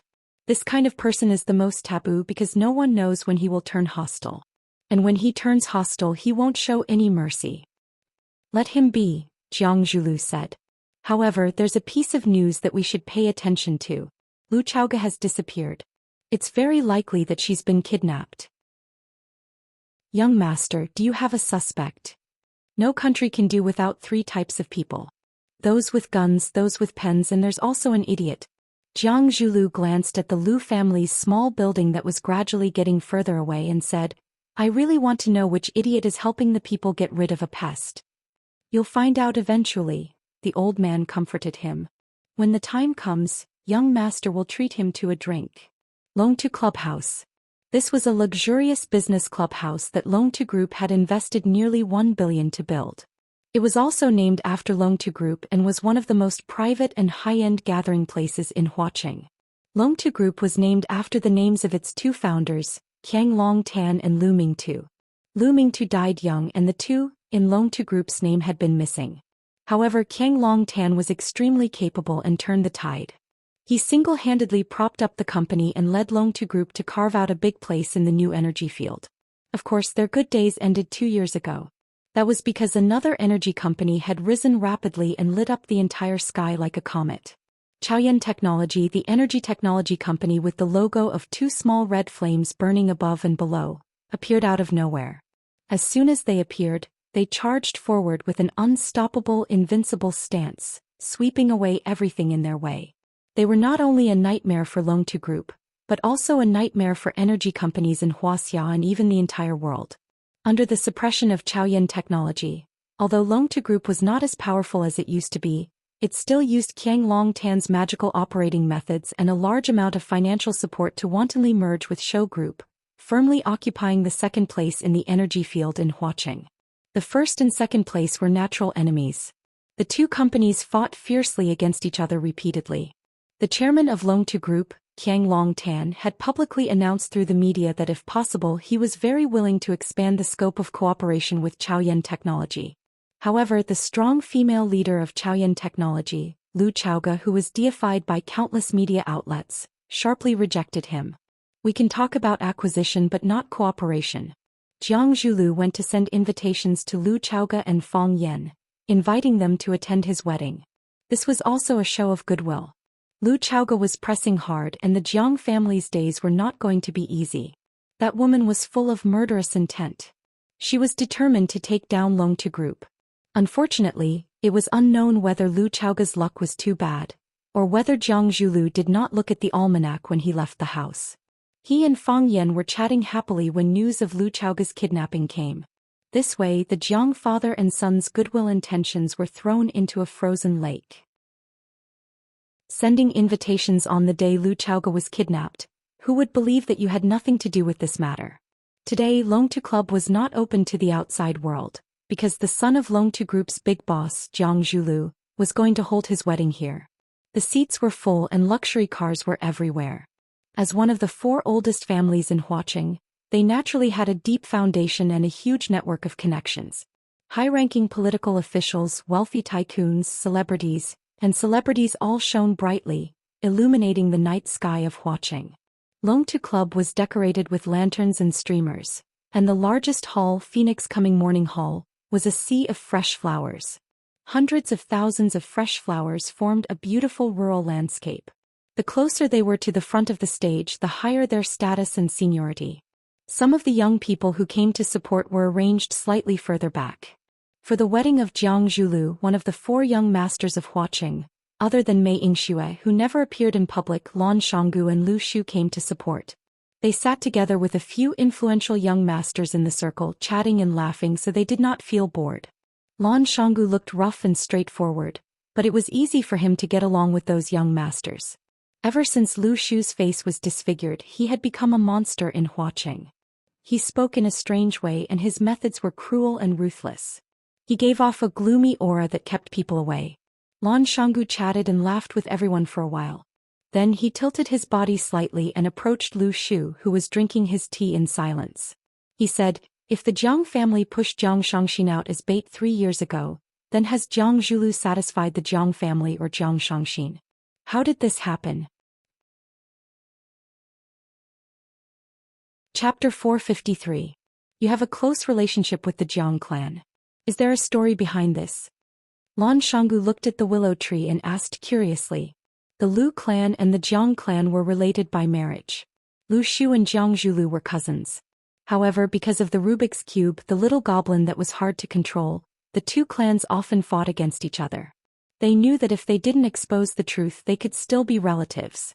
Therefore, even though Lu Shu was disfigured and the Jiang clan suffered heavy losses during the Rubik's Cube fight, the two clans were still on good terms as if nothing had happened.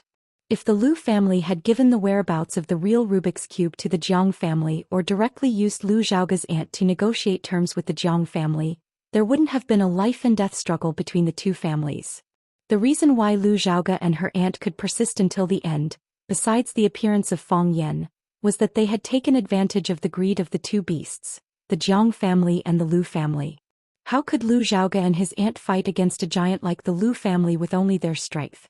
Without the Lu clan's support, aunt would have died long ago. Lu Chaoga would have had no choice but to marry someone else. Of course, if it weren't for the Jiang family, the Lu family would have used all means possible to force Lu Xiaoga and her aunt to hand over the Rubik's Cube. Those two women were trying to walk a tightrope and they actually succeeded in the end. In the end, the truth came out. The Lu clan knew they were tricked and the Jiang clan knew they were tricked. No matter how warm and natural their smiles were when they shook hands, how could there be no grudge between them? Lu Shu didn't like Jiang Zhulu. Outstanding people probably didn't like equally outstanding people. Hearing Lan Shanggu talking about the secret history of the wedding, the corner of his mouth curled up into a mocking smile. He sneered and said, Jiang Zhulu can't deal with Fang Yan, but can't he handle a woman? Lan Shanggu gave Lu Shu a thumbs up and said, that's a fair comment. However, this woman was no ordinary woman. She was a woman from the Jiang family. Who in Huaqing didn't know about the relationship between the Jiang family and Fang Yan. Although we brothers weren't there were hundreds of people who witnessed the big drama that happened in Yanjing City. For a period of time, calluses grew in my ears. What Fang Yan forced Jiang Junling to abdicate, what Jiang Junling defeated the grassroots hero, and what they were fighting over a woman. What kind of rumors didn't I hear? You've heard a lot, haven't you? Lan Shanggu lowered his voice and whispered, Jiang Zhulu has married a woman from the general family. Is he preparing to fight to the death with Fang Yan? What does the Jiang clan have to do with us? Lan Shanggu smiled bitterly and said, if it was in the past we could drink red wine and watch the show. The more intense the fight, the better. But now we can't do that. Both of us are partners of Chaoyan Technology and distributors of Chaoyan's products. Who does Chaoyan Technology belong to? On the surface it seems to belong to Lu Chaoga, but in reality, it belongs to the Qin family. But what is the relationship between Qin families Lu Chaoga and Fang Yan? In the end, their surname is Fang. Previously we expected that the new energy products from the Rubik's Cube would be popular, but no one expected it to be to this extent, right? Let's talk about the past 2 years. After the Lan and Lu family became the agents of Little Flame's products, how many percentage points did the family's annual profit increase? 300%, and that's only because we are the agents. Lu Chaoga, that woman, has controlled our profits too tightly. The company sets the price and doesn't give us the right to set the price freely. Otherwise, how much profit could we achieve? Lan Shanggu's expression was both proud and helpless. He smiled bitterly and said, at first we only wanted to establish a relationship with the Rubik's Cube and earn some quick money for the family. Now we have all become the puppets of the Rubik's Cube. We can go up but not down, we can charge but not retreat.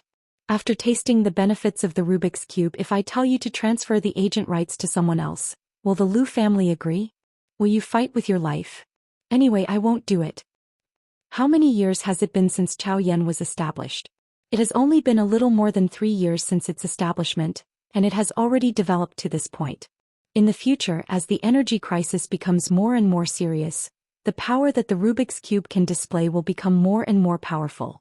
That will be the real harvest season for us. It would be a pity to withdraw now. Lu Shu gently shook the goblet in his hand, his posture elegant and calm. If it was 3 years ago, his performance could make countless women fall head over heels for him. Back then, the Casanova of Huaqing was a popular man among thousands of young girls and young women. Now that his face was disfigured, he had become repulsive. No one paid attention to him anymore. Some women who used to be close to him accidentally glanced at him and immediately showed a reserved smile. They picked up the goblet in front of them and made a gesture to invite him to drink. Before swallowing a mouthful of wine, they had already turned around, no longer with the seductive eyes that said, I'm free tonight. Some women said that they liked his talent and inner qualities, but it was all nonsense. In the end, this was a world of face. You want to play with the Rubik's Cube, but the Rubik's Cube may not be willing to play with you. How did we sign the agency contract? Every 3 years. Now is the 2nd year. After next year, Zhao Yan wants to change agents. What can you and I do? Lu Shu said with a face full of disdain. Lan Shanggu laughed and said, so, aren't I hugging Fang Yan's thigh? If he is willing to help us, Lu Chaoga won't even say a no. You didn't see the look in Lu Chaoga's eyes when she mentioned Fang Yan. Oh, what's so good about that kid? Whether he's good or not, I don't know. Lu Shu slowly sipped the red wine in his glass, maintaining his unique pace, which seemed a little out of place with the surrounding environment. But he definitely won't be bad to Lu Chaoga. A woman will fall in love with a bad man, but she will never fall in love with a man who treats her badly. Hit the nail on the head. As expected of the Casanova. Lan Shanggu praised. Lu Shu's sharp eyes swept over, and there was an unsuppressible hostility in those eyes. Lan Shanggu knew he said the wrong thing and didn't take it to heart. Right now Lu Shu couldn't do anything to him, just like how he couldn't do anything to Lu Shu.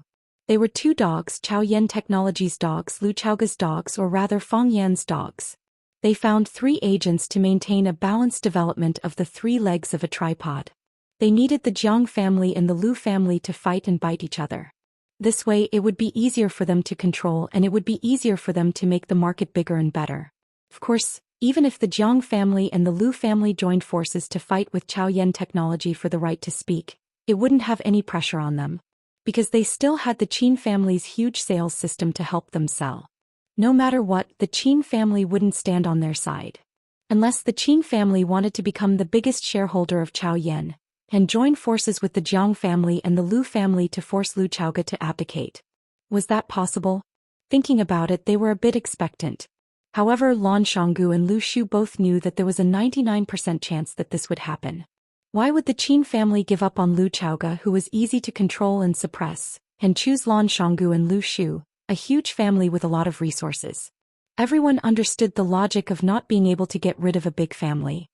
Don't joke with me, Lu Shu said with a gloomy voice. Because that would make me feel like a joke. Lan Shanggu patted Lu Shu's shoulder and said, Brother, you misunderstood me. It was just a slip of the tongue. I really wanted to praise you in my heart. Lu Shu looked at Lan Shanggu and said, although we really want to get the long-term agent of Chao Yan Technology, our 2 families also need to maintain our dignity and independence. If we always put down our pride and bow, not only will they look down on us, even we will look down on ourselves. What do you mean? Close cooperation, Lu Shu said. Keep a distance. That makes sense. Lan Shanggu laughed and said, will Lu Chaoga and Fang Yan come to Jiang Zhuliu's wedding? It would be a slap in the face if he came, but it would be a slap in the face if he didn't come. The Jiang father and son are in a difficult position. Lu Shu lowered his head and drank his wine, not answering Lan Shanggu's question. Lan Shanggu felt bored and turned around to flirt with a young beauty beside him. On the tea stage surrounded by flowers, the lights shone brightly. In the warm and joyful wedding march, a couple walked out hand in hand. The applause below the stage was thunderous. Jiang Zhulu was dressed in a black suit, looking very handsome. He covered Xianxia's face with a white veil, looking extremely beautiful. When this beautiful couple walked out, everyone felt that they were a perfect match. After the MC finished his speech, it was the newlyweds' parents' turn to speak on stage. Qiang Longtan had a strong aura, but he only said the usual words of wishing his daughter a happy life after marriage. The representative of the Jiang family was Jiang Shangxin's mother, Li Yun. She was a charming young woman. Her daughter had already married someone else, but she seemed to have gone back in time and did not age. Even though we are holding a Chinese-style wedding today, I am a devout believer. I would like to use the Western wedding etiquette to ask this couple a question in front of all the guests and their relatives. Xianxia, are you willing to marry this man to become your husband? Love him, take care of him, respect him, accept him, and be faithful to him until the end of your life, regardless of sickness or health or any other reason. Li Yun was very emotional. Tears welled up in her eyes when she thought about how she was about to marry her precious daughter off. I am willing, Jiang Shangxin replied in a sweet voice. Zhu, are you willing to marry this woman to be your wife? Love her, take care of her, respect her, accept her, and make her the happiest woman in the world, regardless of sickness or health or any other reason. I am willing, Jiang Zhulu replied in a determined voice. I am not willing. At the same time, a low voice sounded at the entrance of the banquet hall. Chapter 454. I don't want to. These 4 words were like a clap of thunder that pierced through everyone's ears. It was like a bolt of lightning that pierced through everyone's field of vision. At such a sacred and blissful moment, wasn't someone purposely causing trouble by shouting, I don't want to, in such an ear-piercing voice? There was an uproar and everyone turned around to search for the source of the voice. It wasn't a child's careless words, nor was it a mischievous prank from a mischievous person. Someone was really opposing this marriage. Could it be Jiang Zhuliu's lover? Apart from such a relationship, who else would stand up to oppose someone else's marriage? However, the person who shouted was obviously a man. Or was Jiang Zhulu a double? Or was this man here to disrupt the wedding because of Jiang Shangxin? Li Yun looked at her daughter worriedly. If things were really as she had guessed, this would be a huge scandal for the Jiang family. No matter how highly her father was regarded by the Jiang family, he would probably be severely punished. Jiang Shangxin felt her mother's worried gaze and shook her head slightly. She indicated that this matter wasn't what she had imagined. Li Yun was then relieved. As long as it wasn't a problem on her daughter's side, it would be a problem on the Jiang family's side. If there was a problem on the Jiang family's side, they would have an excuse to fly into a rage. It might even bring about some benefits for their family. The man stood at the entrance of the banquet hall. As the lights were shining, only a blurry shadow could be seen at the entrance.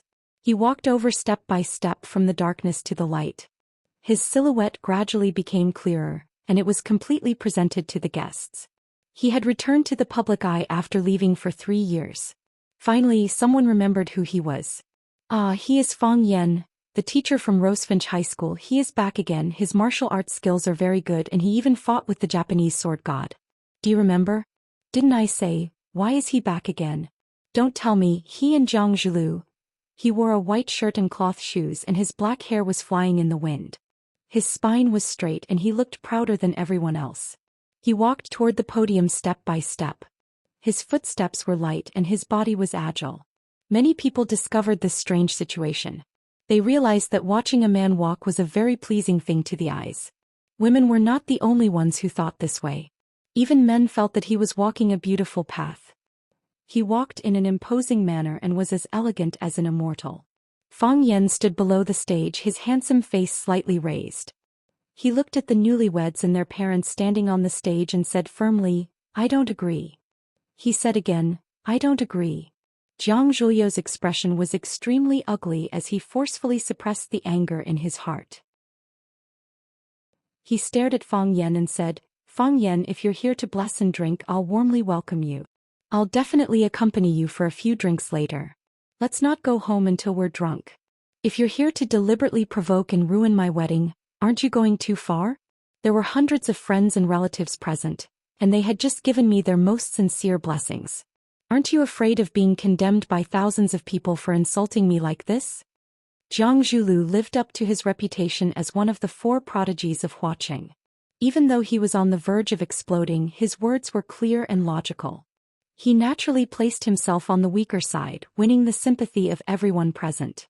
Moreover, he said that hundreds of guests had come to give him their blessings, but only Fang Yan was here to provoke and ruin his wedding. With one sentence, he pushed Fang Yan to the opposite side of all the guests present. Qiang Long Tan had been through a lot, and the change in front of him could not shake his mind. He sighed softly and looked at Fang Yan and said, You're so young, but why are you so vicious? With your actions, it's my Jiang family and my son Zhulu who will be insulted. But have you thought about it? Nearly 1,000 pairs of eyes are watching you. Your words and actions will definitely spread. When that happens, you'll be infamous. Who would dare to associate with you, Fang Yan? Who would be willing to be friends with you, Fang Yan? I know that because of what happened to Chaoga, you and Zhulu had some conflicts in the past. But now you and Chaoga are living together and Zhulu has a girl he likes. Now he's going to hold her hand and walk down the aisle. Let bygones be bygones and a smile will wipe away all enmity. It'll be a good story if it gets out. It's inevitable that young people are hot-blooded. We can understand and accept it. But you've done something like this on a day like this. That's already crossed the bottom line of what we can bear. Do you really have to push our Jiang family to the brink of destruction? Fang Yan, stop. Don't walk your own path into a dead end. Qiang Long Tan was even more shrewd and ruthless. He kept saying that he was doing this for the good of the young, but he kept putting one evil label after another on Fang Yan's head. Each of his words led the guests below the stage to think. Could a fellow like Fang Yan become a comrade who would fight and retreat together with him? Fang Yan already knew what kind of people the Jiang father and son were. Even a smart woman like Lu Chaoga had been deceived by them for so many years. Even if he wanted to bicker with them, he wouldn't have much of an advantage. His eyes were cold as he looked at Qiang Long Tan and Jiang Zhulu.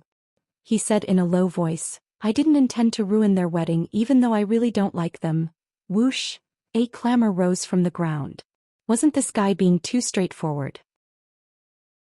Even if he really thought that way, there was no need to say it out loud in front of others.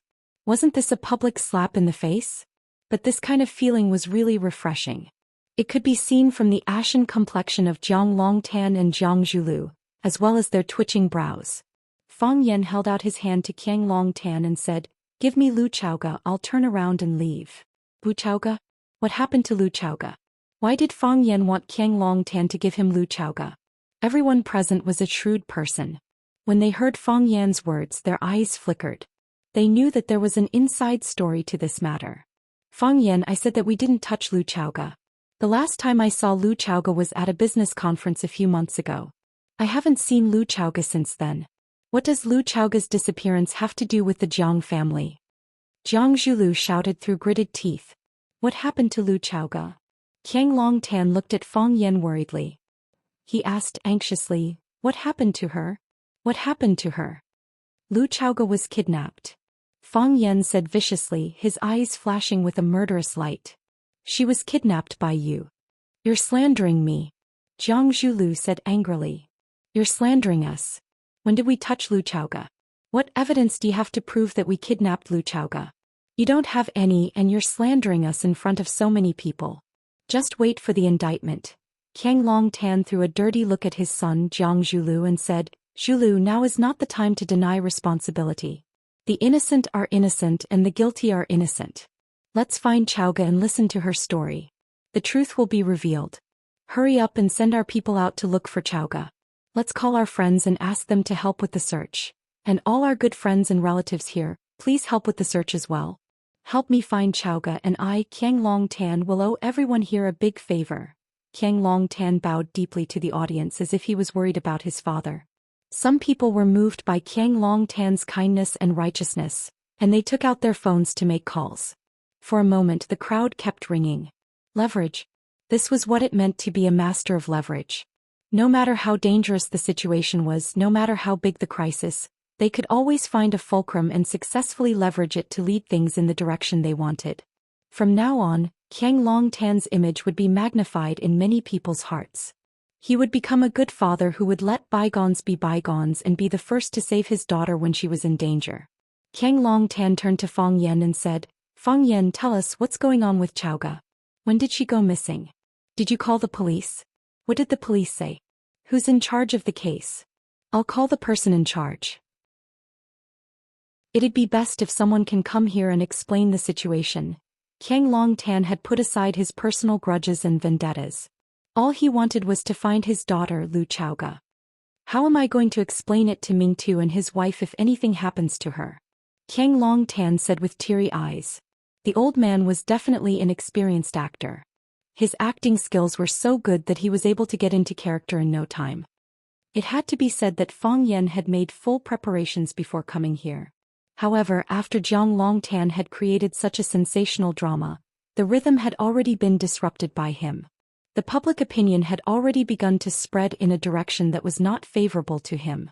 Once it exploded, it would be out of control. Qiang Longtan, stop putting on this hypocritical show. Don't you feel disgusted?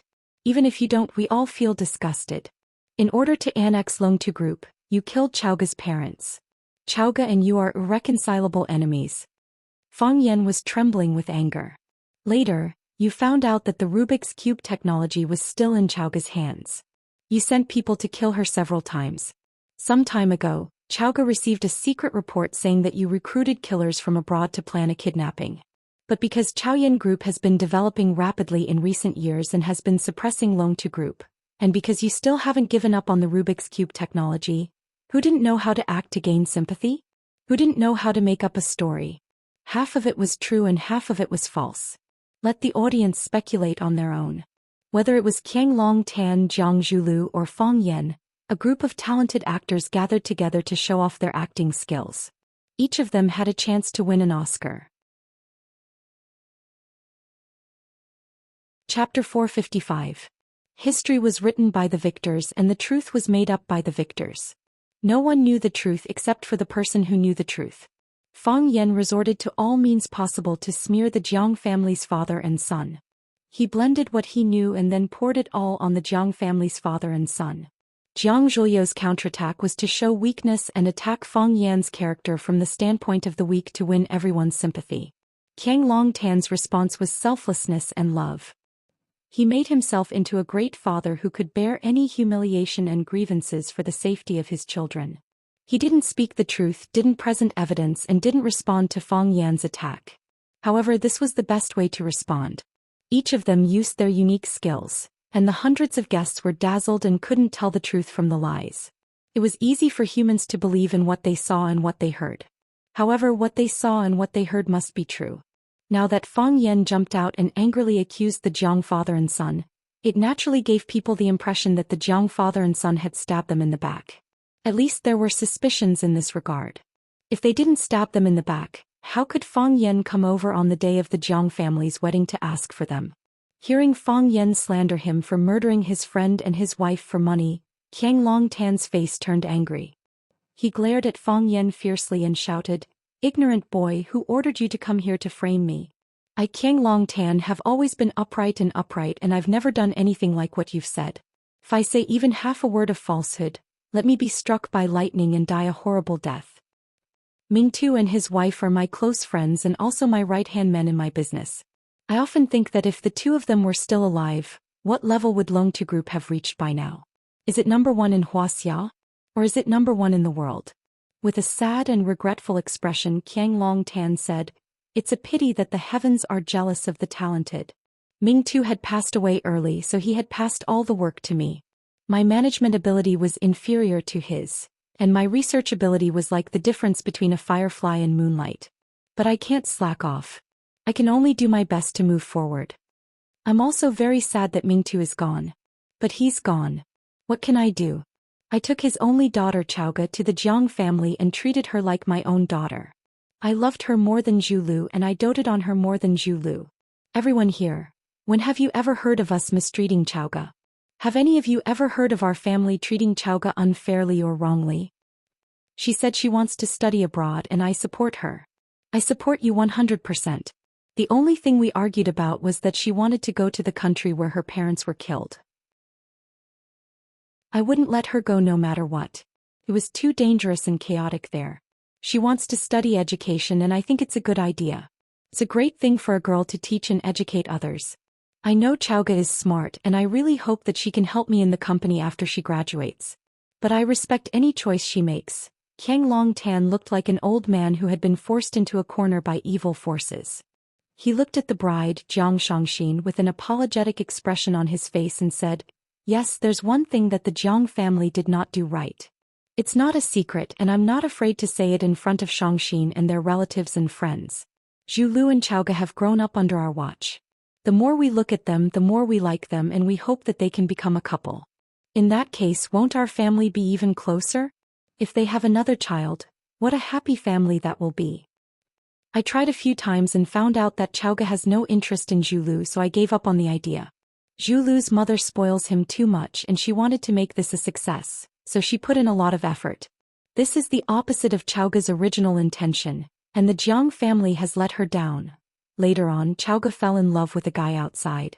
She listened to slanderous rumors and argued that she wanted to split from us and take back her parents' shares. We were willing to give her the shares because they were left to her by her parents, and we wouldn't take advantage of her.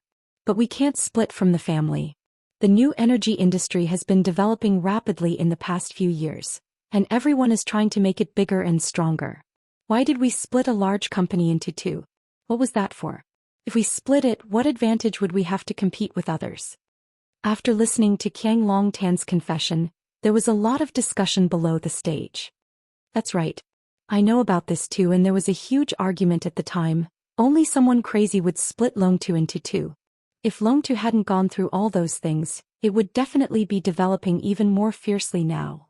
Lu Chaoga is such a heartless woman. She was so easily fooled by that pretty boy outside that she wasted her good looks.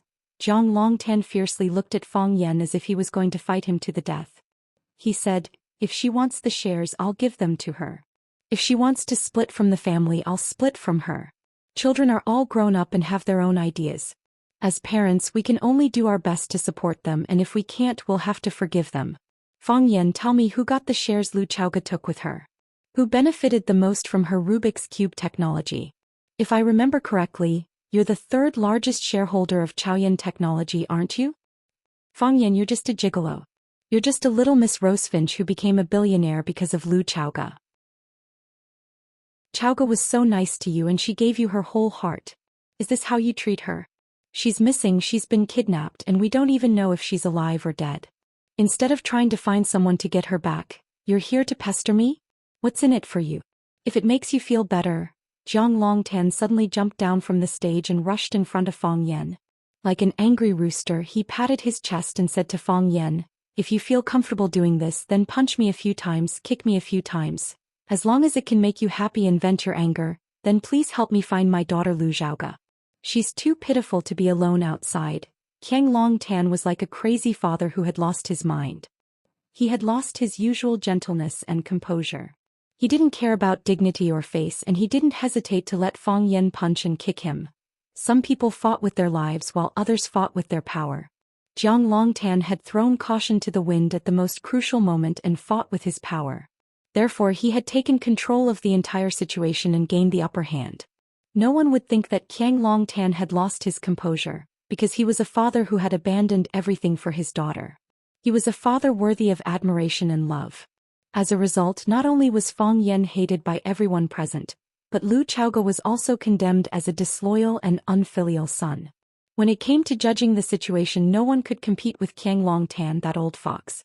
Fang Yan naturally couldn't punch and kick Qiang Longtan because when Qiang Longtan finished speaking, a large group of people had already rushed over and used their bodies to shield Qiang Longtan, as if Fang Yan was really going to punch and kick Qiang Longtan. This old man was too cunning and too smart. While he was doing this, he had already calculated the reactions of the surrounding onlookers. Fang Yan looked coldly at Qiang Longtan's exquisite performance and said in a steady and firm voice, "Don't take advantage of your seniority to play this kind of ridiculing trick. Hand Lu Chaoga to me and I'll leave with her immediately. Otherwise, don't even think about continuing with today's wedding." Fang Yan swept a glance at Jiang Zhulu and Jiang Shangxin, the newlyweds, and said, "You guys kidnapped my woman, so I won't let you guys live happily ever after." Seeing that a group of men in black who were in charge of security had received Jiang Zhulio's order to come over and arrest them, Fang Yan said with an indifferent expression, "I can't win against you guys with words or acting, but I can win against you guys in a fight. Why don't you guys give it a try?" The moment he said this, the crowd quietened down instantly. The men in black who were running toward him also stopped in their tracks, and they looked at Fang Yan, who was standing at the same spot and looking at them with a look of disdain. Was this guy really not a lunatic? They had seen arrogant people before, but they had never seen someone as arrogant as him. There were hundreds of guests present, and in addition to the service and security personnel, there were more than 1,000 people in the entire Longtu Club. Why did he have the courage to say something so stupid like he was the best in martial arts? If an expert were to stand out and beat him up, wouldn't he be so embarrassed? Qiang Longtan felt very aggrieved.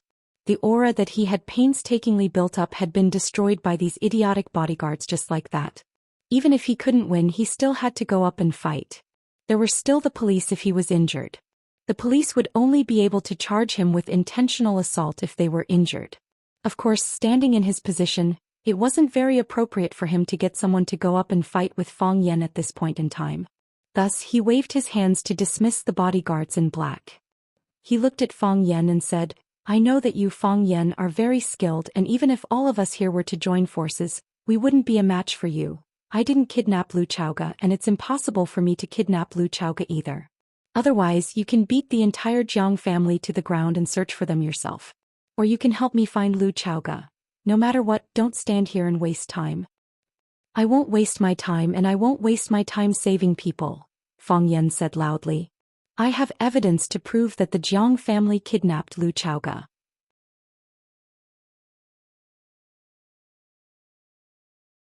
Chapter 456. A stone stirred up 1,000 ripples. Fang Yan's shout of "I have evidence" made the atmosphere reach a new climax once again. This climax was hidden and buried. It was like a volcano in the deep sea. No matter how intense the eruption was, there were only a few ripples on the surface of the water. Everyone looked at each other with deep meaning in their eyes, but they didn't exchange any words. At such a sensitive moment, no one was willing to let others get hold of their weakness or show their excessive enthusiasm over some small details. It was a taboo and etiquette for these reputable people. Fang Yan didn't come to the Jiang family without any evidence, but he had solid evidence. Could it be that the Jiang family was really the mastermind behind the kidnapping of Lu Chaoga? What evidence did he have to prove that the Jiang family was involved in or directly plotting the kidnapping of Lu Chaoga? However, since he had evidence, why didn't he directly call the police and arrest the Jiang family? Everyone was waiting quietly and many were secretly looking forward to it. If Fang Yan really threw out some strong evidence, the Jiang father and son would be completely thrown into the abyss today, never to rise again. Jiang Zhulu clenched his fists and shouted, "Fang Yan, do you think my Jiang family has no one?" The matter was obviously not done by the Jiang family. What evidence did he have? What evidence could he have? Even if he had evidence, it would be a frame-up. Fang Yan didn't yield an inch and pressed forward step by step, really forcing Qiang Longtan and Jiang Zhulu. This was Jiang Zhuliu's wedding. The bigger the matter was, the more chaotic the scene would be, and the more embarrassed the Jiang family would be. If the matter of today's wedding were to be spread out, would the Jiang family still have the face to see others in the future? This Fang Yan's mind was too vicious and he was too good at choosing the right time. The best way was to keep the peace and end it here. However, this was obviously not what Fang Yan wanted to see. Jiang Longtan's sharp eyes were like needles that pierced Fang Yan. His voice was calm and dignified as he said, "I just thought that you're a junior. This junior's way of doing things is a bit out of line, but there's still a reason that can be forgiven. Now I think you are a vicious beast that eats people without spitting out the bones. Fang Yan, you're forcing the Jiang family into a corner. Fang Yan, I know you hate our Jiang family. I know you want to destroy our Jiang family. Since you're here today, it seems that you've made sufficient preparations. Since you insist on doing this, I am not in a position to stop you. You say you have evidence, then show me your evidence. If you can't produce any evidence, I, Qiang Longtan, will kill myself on your body today." The Jiangs are all businessmen, but they are also hot-blooded. A tall, thin, and gentlemanly middle-aged man walked over. He looked at Fang Yan with an unfriendly gaze and said, "This is the first time we've met, but I've heard of your name for a long time. Every time there's something related to you, you're the one who messes with others." Fang Yan didn't like hearing this. He coldly glanced at the middle-aged man and said, "I'm very interested in every time you talk about something related to me. What are those things? You must not remember, right? 3 years ago the Maple Leaf Club held a charity auction in Yanjing City. It was also you who messed with others and almost caused the auction to be cancelled." The middle-aged man said aloud, "It's the same this time. This is a wedding, the most sacred and happiest moment for a couple of families. You jumped out and made a scene. Your words were vicious, your means were cruel, and you forced and humiliated people to death. Aren't you afraid of retribution?"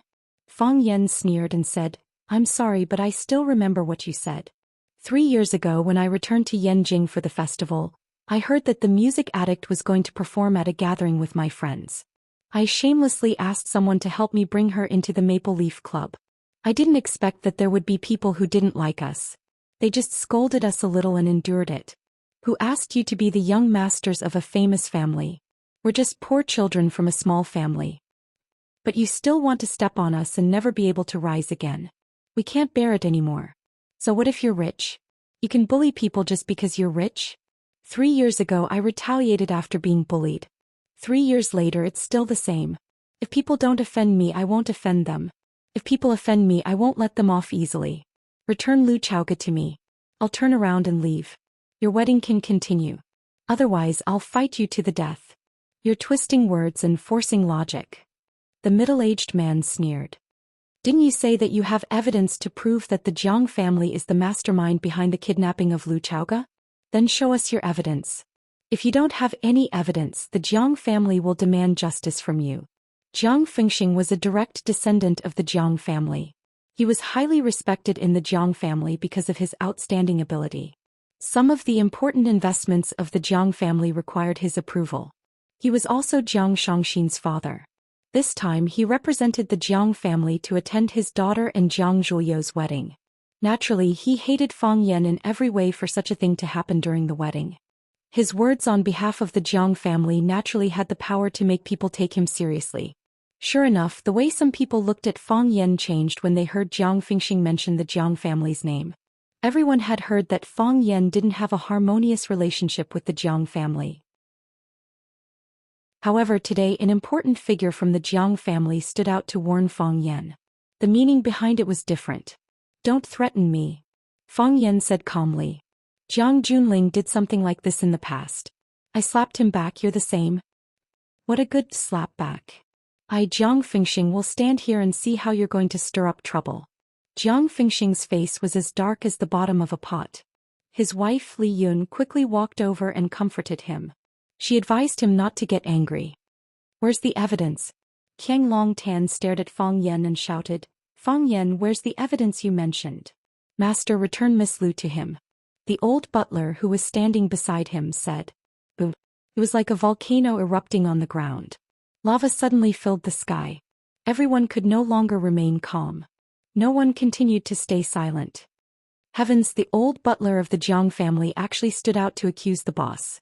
Could it really be the Jiang family? It's hard to guard against a thief from the same family. The Jiang family father and son never thought that they would be defeated by their own family. Qiang Longtan's performance just now was really amazing. This old fox, he's really capable of anything. No one thought that the old butler of the Jiang family would stand out and accuse Jiang Longtan of asking him to release Lu Zhua. This knife was aimed straight at the heart. The pain was bone deep. Slap. Jiang Zhulu slapped the old butler's face. His eyes were bloodshot as he roared, "Old dog Lu, tell me clearly. Who do you think should release Lu Zhua?" The old butler's original name was Lu Tong. He was an old man who had followed Qiang Longtan to fight for the world. He was the person that Qiang Longtan trusted the most. He was also Jiang Longtan's brain and heart. Just like how every king had some dirty and evil things that needed someone to clean up. For example, the eunuchs and the Imperial Secret Service in ancient times. Lu Tong was the confidant that Qiang Longtan had chosen to clean up these most private matters. It was also because of his recognition of Lu Tong that he entrusted the future hope of the Jiang family to him. Jiang Zhulu had deep feelings for Lu Tong. He had always called him Uncle Lu. He had never treated him as a servant. So now that Lu Tong had stood out to stab the father and son, it was equivalent to betraying Jiang Zhulu emotionally. Even with Jiang Zhuliu's years of self-control, he couldn't bear to lash out in anger. Lu Tong's face was slapped, but he still stood in the same place. He looked like he was ready to be whipped.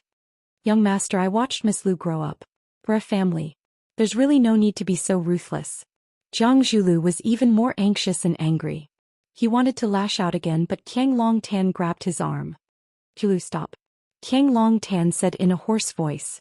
Jiang Zhulu didn't dare to go against his father's words. He glared at Lu Tong viciously. If there weren't so many people present, he would have beaten this dog slave to death. Qiang Longtan patted Lu Tong's shoulder and said, "I'm usually too busy with work, so I let you discipline Zhulu. He has feelings for you and has always treated you like family. That's why he's a little too emotional. As an elder, don't take it to heart. The child doesn't know any better." "Master, I'm not angry," Lu Tong said. His expression was calm, but he was clenching his fists tightly. He was currently suffering in his heart. No matter what the reason was, standing out to report his master was a betrayal in the eyes of everyone. From now on, no one would ever trust him again. "Zhulu doesn't treat you like an outsider. The Jiang family doesn't treat you like an outsider either. I even treat you like my best brother." Qiang Longtan's voice was hoarse and he looked very emotional. "Master, your love for me is as heavy as a mountain. I'll never forget it," Lu Tong said with red eyes. "It's not easy for everyone to live. Maybe you have your difficulties and I understand you. But I don't understand. What can he give you? If you want, you can ask me for it. We're brothers. As long as you're willing to ask, I'll give you everything." "Lu Tong, what can Fang Yan give you? What did he use to bribe you?" "Master, Fang Yan didn't bribe me." Lu Tong shook his head in denial. "I've been by your side for a long time. When you and Mingtu first established Longtu Group, I was behind you. I was your trusted and taken care of. I watched Zhulu grow up and so did Chaoga. I don't care what conflicts or grudges you have and I can't do anything about it. But Chaoga has already lost her parents and left the Jiang family. Shouldn't we give her a way out? Isn't this a little too violent? Lu Tong bowed deeply to Qiang Longtan and said, Master, let Chaoga go. She's still young and doesn't know any better. Give her a way out? Chapter 457. Lu Tong denied being bribed by Fang Yan and insisted that it was Qiang Longtan and his son who had kidnapped Lu Chaoga. This was equivalent to nailing the father and son of the Jiang family to the pillar of shame. If Lu Tong was someone else, there wouldn't be such an effect. However, Lu Tong was the closest person to the father and son of the Jiang family. The power of this stab from him was so shocking. Old dog, I'm going to kill you. Jiang Zhulu roared. The person closest to you hurt you the most. He finally experienced the cruel feeling of being stabbed by someone close to him. Once again, he impulsively rushed towards Lu Tong, but was stopped by Feng Xing, who was standing beside him. Jiang Fengxing was a smart man. He knew that since Fang Yan had a way to get Lu Tong to testify against the father and son of the Jiang family, he must have something on Lu Tong or had made a deal with him. Lu Tong refused to let go. If Jiang Zhulu attacked him again, he would be confirming his crime. In the eyes of outsiders, he was angry out of humiliation and had a guilty conscience. It was extremely unwise to hurt someone in front of others. Wu, calm down. Jiang Fengxing pressed his palm on Jiang Zhuliu's shoulder so that he couldn't move at all. He said, You will only fall into their trap if you continue like this. Dad. Jiang Zhulu shouted with reddened eyes, looking extremely aggrieved. He was calling his dad Jiang Fengxing. Although his and Jiang Shangxin's wedding had yet to be completed, the two of them were already husband and wife. In everyone's eyes, they were already a couple. This wedding was just a formality. In the end, it wasn't completed and Fang Yan came over to ruin it. Now he had no choice but to consider a problem. Had their wedding already been completed, or should they choose another day to hold it again? It's all right. Jiang Fengxing patted Jiang Zhuliu's shoulder and said, Nothing will happen. He's just a clown. He can't hold up in public. Lu Tong, you're killing me. Qiang Longtan gritted his teeth and said, Why is it like this between us brothers? Master, if you let Chaoga go, I'll kowtow to you to atone for my sins. She's an orphan, poor girl. Lu Tong clenched his fists and stared straight into Qiang Longtan's eyes, saying stubbornly, Forget it. Qiang Longtan weakly waved his hand and said, You have the ability to kill people's hearts and you also have the ability to kill people. We father and son admit defeat. We don't have Lu Chaoga and we can't release her. If you want to hit or scold, kill or call the police, it's up to you. There are so many people here today and they are all very good witnesses. Qiang Longtan did not refute nor did he resist. He looked dejected and resigned to his fate. Dad. Jiang Zhulu was so anxious that his eyes were red. He shouted, We are innocent, why should we admit it? They don't have any evidence. What right do they have to slander us? Let Fang Yan and that treacherous old dog produce evidence. As long as they produce evidence, I will kowtow to them and admit my guilt. Otherwise, don't expect me to bow my head. Don't expect me to admit defeat. Young people tended to be aggressive and aggressive people tended to be impulsive. Impulsive people could do anything. Jiang Zhulu didn't have the calm and elegant demeanor of the four young masters of Huaqing. He was like an enraged cheetah, growling and wanting to charge at his opponent again and again. Enough. Qiang Longtan suddenly turned around and shouted at Jiang Zhulu. What do you want? What can you do? It was as if someone had poured a bucket of cold water on top of his head in a world of ice and snow, and Jiang Zhulu suddenly came to his senses. Yes, what did he want? What could he do? Explain. Even Uncle Lu, who was closest to him, was on Fang Yan's side and accused him and his son of being the kidnappers. How could he explain himself? Even if he had 10,000 mouths, he wouldn't be able to explain himself. Fight. Fight with who? Fang Yan? Didn't the willow tree try? Was he willing to become the second willow tree? Jiang Zhulu suddenly felt a great sense of helplessness. It was like an ant finding it hard to lift an elephant, or a young eagle finding it hard to soar into the sky. He had the heart to kill the thief, but he couldn't. All this time Jiang Zhulu had thought that he was powerful and omnipotent. It turned out that he had been wronged before and he had been bullied until he couldn't lift a fist. He had experienced this twice. Fang Yan had given him the first time and Fang Yan had given him the second time. Jiang Zhulu had never been so depressed before and his body was turning cold. After scolding his son, Qiang Longtan turned to Fang Yan and said, "You win. You're the biggest winner today. Let me repeat myself. I didn't kidnap Chaoga, so I can't hand her over to you. If you don't trust me, you can leave it to the police. I think they'll make a reasonable decision. No matter who they hand her over to, the criminal will be severely punished. Let me say this to you and your son. Those who commit unjust acts bring about their own destruction." Fang Yan turned to leave and said, "Let's go." He said, "Let's go." Who would want to leave with Fang Yan? After the scandal between Fang Yan and the Jiang family, wouldn't leaving with Fang Yan mean breaking off all ties with the Jiang family? Many people looked at Fang Yan sarcastically. Did this idiot know anything about the ways of the world? More people were confused and wondered where Fang Yan got his confidence from. Why did he think that someone would bet on him?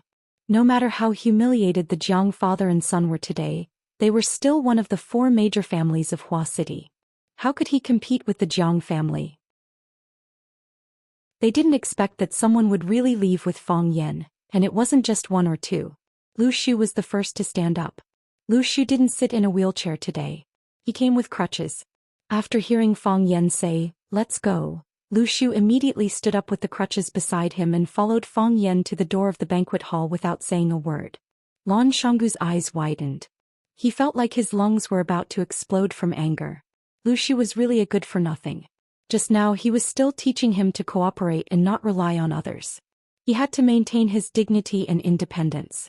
Fang Yan's words were still floating in the air when you followed him like a dog. Was this what you meant by cooperation and not relying on others? Was this the so-called dignity and attitude you showed? Were you lying to me that I was uncultured? Of course, Lan Shanggu cursed Lu Shu in his heart. This person wasn't honest, but his speed wasn't slow either. After the willow tree stood up and left with Fang Yan, he immediately became the second person to stand up. He jogged to catch up with the willow tree and pretended to hold the willow tree's arm. He said, "Walk slowly, I'll hold you." Lu Shu unceremoniously shook off Lan Shanggu's arm. "If you want to leave, just leave. Do you need to find such a lame excuse?" 2 of the 4 talents of Huaqing were taken away by Fang Yan at once. This was worth pondering. It should be known that whether it was the lame Lu Shu or the careless Lan Shanggu, they were both core figures that the Lu and Lan families were grooming as the next successors of their families. Now they were both young talents who had a say in their families. After Fang Yan and the Jiang family had a showdown, they stood up to support Fang Yan without hesitation. Then wasn't it obvious? They were more optimistic about Fang Yan. In other words, they thought that Fang Yan could bring them more benefits. More than what the Jiang family could give them. Moreover, the Lu family and the Jiang family were in-laws. Even their relatives had abandoned the Jiang family. Wasn't it obvious? First, the guests from the vassal families of the Lan and Lu families who came to congratulate them stood up. Their backbone had already left. What was the point of them staying? Then, some of the partners who had close relationships with the Lan and Lu families. They naturally had to follow in the footsteps of their partners. The hearts of the people scattered. The scene went out of control. In the end, even the guests who were on good terms with the Jiang family or had business dealings with them stood up and left. Some people even greeted Qiang Longtan out of respect. Some people lowered their heads and left, afraid that Qiang Longtan would hold them back if they were too slow. The banquet hall that was previously bustling with activity and could accommodate hundreds of people was now mostly empty. It looked miserable and cold. Lu Tong bowed deeply to Qiang Longtan. He glanced at Jiang Zhulu, whose eyes were red and bloodshot. Then he turned around and followed the crowd outside. Traitor! Someone cursed at Lu Tong's back. Lu Tong tried his best to straighten his back and walked toward the main entrance with his head held high. Jiang Fengxing walked over and patted Qiang Longtan's shoulder. He said, "Old Jiang, don't take it to heart. Everything will be over soon. They will regret their choices today." Even though he said that, he and his wife still dragged their daughter away from this annoying place. Qiang Longtan's wife wanted to comfort her husband and son, but Qiang Longtan waved her away. Qiang Longtan chased everyone away. The banquet hall that could accommodate hundreds of people was only left with the Jiang father and son. Qiang Longtan sat down on the steps of the tea stage. He reached out to Jiang Zhulu and asked, "Do you have a cigarette?" Jiang Longtan did not smoke. He would only smoke once in a while when he was feeling extremely agitated. Obviously, Qiang Longtan's current mood could no longer be described as extremely frustrated. Since it was Jiang Zhuliu's wedding today, he naturally had a few packs of cigarettes in his pocket. He took out a cigarette and passed it to his father. Then he took out a lighter and lit it up for his father. Then he took out a cigarette and lit it up. Following his father's example, he sat down on the red carpet without caring about his image. Qiang Longtan took a deep puff of the cigarette and allowed the warm smoke to filter through his lungs. Then he exhaled it gently. He looked in the direction of the empty main entrance and sighed softly. I haven't seen this kid for 3 years and he has already become powerful. The younger generation will surpass the older.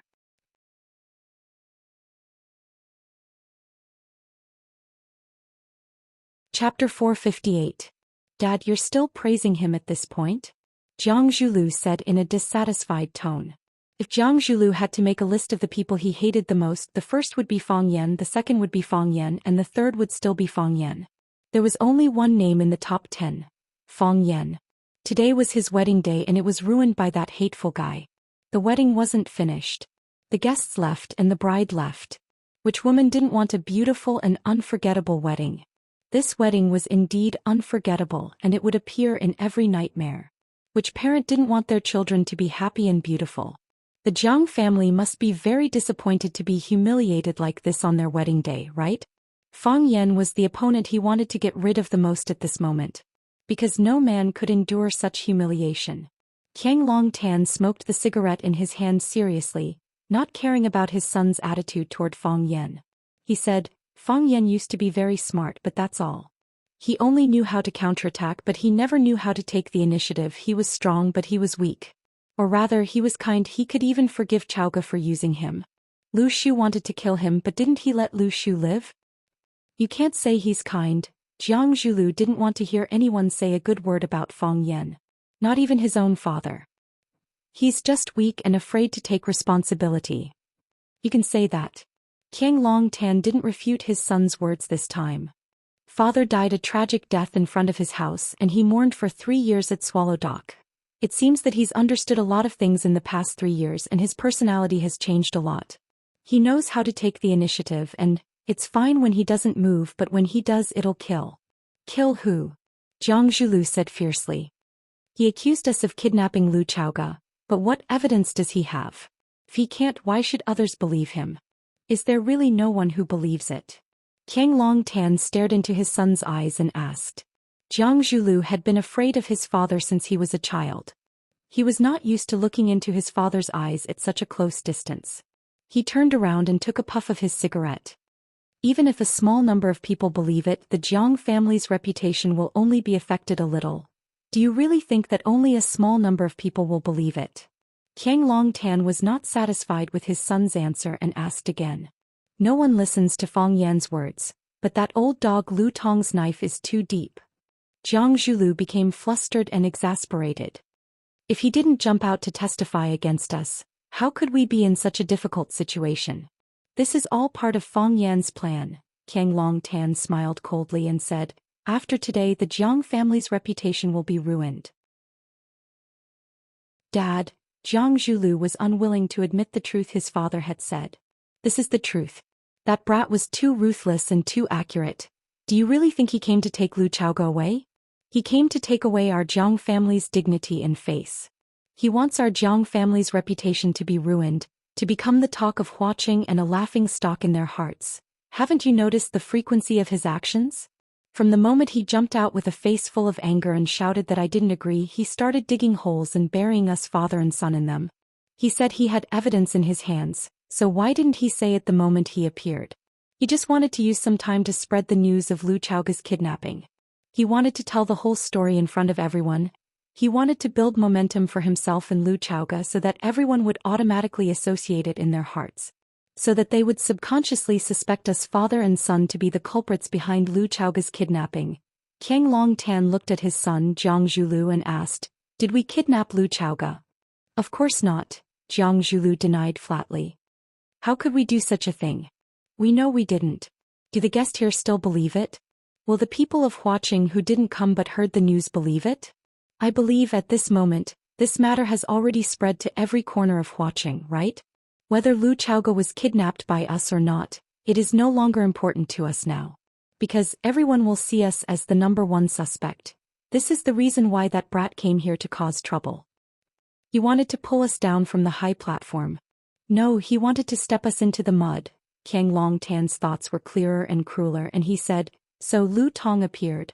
If it wasn't to destroy our Jiang family, why would he throw out such an important chess piece like Lu Tong at a time like this? He placed him beside us father and son so that he could continuously pass on the information they want. Wouldn't this show the value of a chess piece? Lu Tong, why did he betray us? Didn't our Jiang family treat him well enough? We never treated him like a slave, we treated him like family.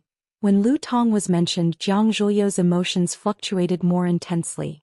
When he was very young, his father handed him over to Lu Tong to take care of and teach him. Other than his father, Lu Tong was his closest and most trusted elder. Unexpectedly, when the Jiang family was in danger, he was the first one to jump out and stab the Jiang family. What's so hard to understand? Qiang Longtan shook his head and sighed, a little disappointed with his son's reaction. There is no such thing as loyalty in this world. Loyalty only comes from the lack of bargaining chips for betrayal. In the future, you must remember this in your heart. In this world, there is no one worthy of your trust, only those who are worthy of being used. I'll remember, Jiang Zhulu said as if he was enlightened. Lu Tong, that old dog, taught me a lesson. I'll never forget it. Lu Tong's knife didn't kill us, nor could it kill us. But it left a fatal wound on our bodies. Qiang Longtan stepped on the cigarette butt in his hand and rubbed it forcefully. This was the second knife that Fang Yan prepared. It was also the fiercest and most unexpected knife. Jiang Zhulu looked puzzled. Since they already have Lu Tong in their hands, why didn't they just ask him to take out their so-called evidence? How could such a show end so hastily after all this talk and no action? Isn't it a little too stupid? Because they don't have evidence, Qiang Longtan said. Because Lu Tong doesn't have evidence that you and I kidnapped Lu Chaoge. Then we should make that old dog Lu Tong stay and force him to take out the evidence in front of everyone. If he can't take it out, won't we be cleared of all suspicion? Can he stay? Qiang Longtan smiled bitterly. Lu Tong has been by our side for so many years, how many secrets does he know? He doesn't have evidence that we kidnapped Lu Chaoge, but he has a lot of evidence on other things. If we make him stay, he will spill everything. How can we face that situation? You mean, this is also Fang Yan's plan? When Qiang Longtan mentioned Fang Yan, his face once again showed a complicated smile of hatred and admiration. He knows we can't stay, he knows we don't dare to. He threw Lu Tong out to stab us, that's the value of the willow tree. He didn't follow up with another attack, so we can only silently endure it. Fang Yan is that smart? Jiang Zhulu didn't want to believe it. He was more willing to believe that it was all a coincidence. Zhulu, don't tell me you can't see the deeper meaning behind each of these events? If you still don't understand after coming this far, compared to Fang Yan, you are still far behind. Qiang Longtan said with some sadness. Who would want to admit that their son was not as good as someone else? Who would want to give up their father's dignity and pride? But the facts were laid out in front of him. Even if Qiang Longtan had a million reasons to speak up for his son, he couldn't say that his son was better than Fang Yan. He also prepared the third knife for our Jiang Kong. Qiang Longtan's palm gently stroked the thick red carpet under his butt. The first knife destroyed our prestige, making us unable to stand on the side of justice. As soon as he appeared, he packaged himself as a righteous and fair party, which is why I fought with him for the right to speak. We can't let them say everything, that way we can only be led by the nose. The second knife destroyed our influence. He used Lu Tong to destroy the reputation and connections that our Jiang family has accumulated for 100 years. Didn't you notice? Apart from the people of the Jiang family, no one else stood up for us father and son. Because Lu Tong stood up. The moment Lu Tong stepped forward, he silenced everyone else. Even the people closest to us stood up and stabbed us in the back. What reason did they have to stand up for us? What reason did they have to fight alongside us? Our prestige was destroyed, our power was disintegrated. But our spirit was not dispersed. So Fang Yan prepared the last knife for us. The third knife was when Fang Yan left, Lu Shulan, Gugu and the others also left. Their departure led to the departure of even more people, and in the end the situation got out of hand. Why is our Jiang family known as one of the 4 great families of Huaqing? It's because there are people who fear the power of the Jiang family and look up to the Jiang family. With a shout, people gathered. But after Fang Yan's 3rd knife stab our Jiang family, this elephant was completely dragged down by him and fell to the ground in a very unsightly manner. Even those people we didn't look at before dared to leave. What right do we have to be one of the 4 great families of Huaqing? Qiang Longtan's smile was bitter, and also very bitter. From today onwards, the Jiang family will be removed from the 4 great families of Huaqing.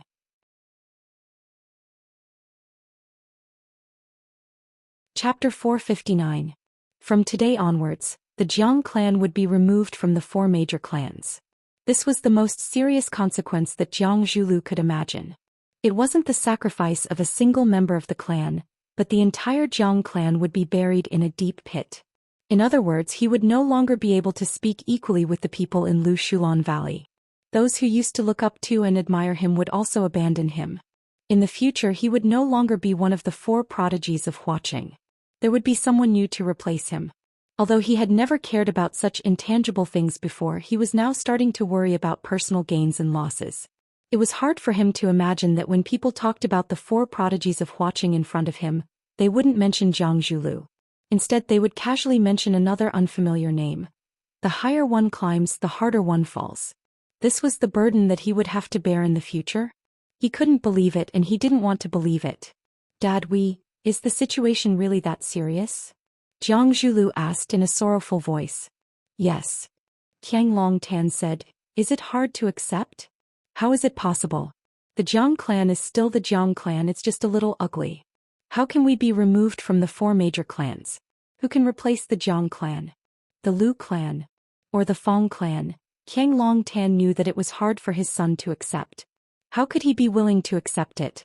He was the core of this generation of the Jiang clan, the head of the Jiang clan. The Jiang clan had risen to the peak in his hands, but was it also going to fall into hell because of him? However, he was looking at the long term. When Lu Tong stood up and stabbed him, he had already guessed that there would be such a possibility. He had already begun to disperse the pressure in the depths of his heart, so he could now accept it calmly. However, Jiang Zhulu had just realized the severity of the situation, so it was inevitable that he would lose his composure like this. No one is afraid from afar, and no one is surrounding us.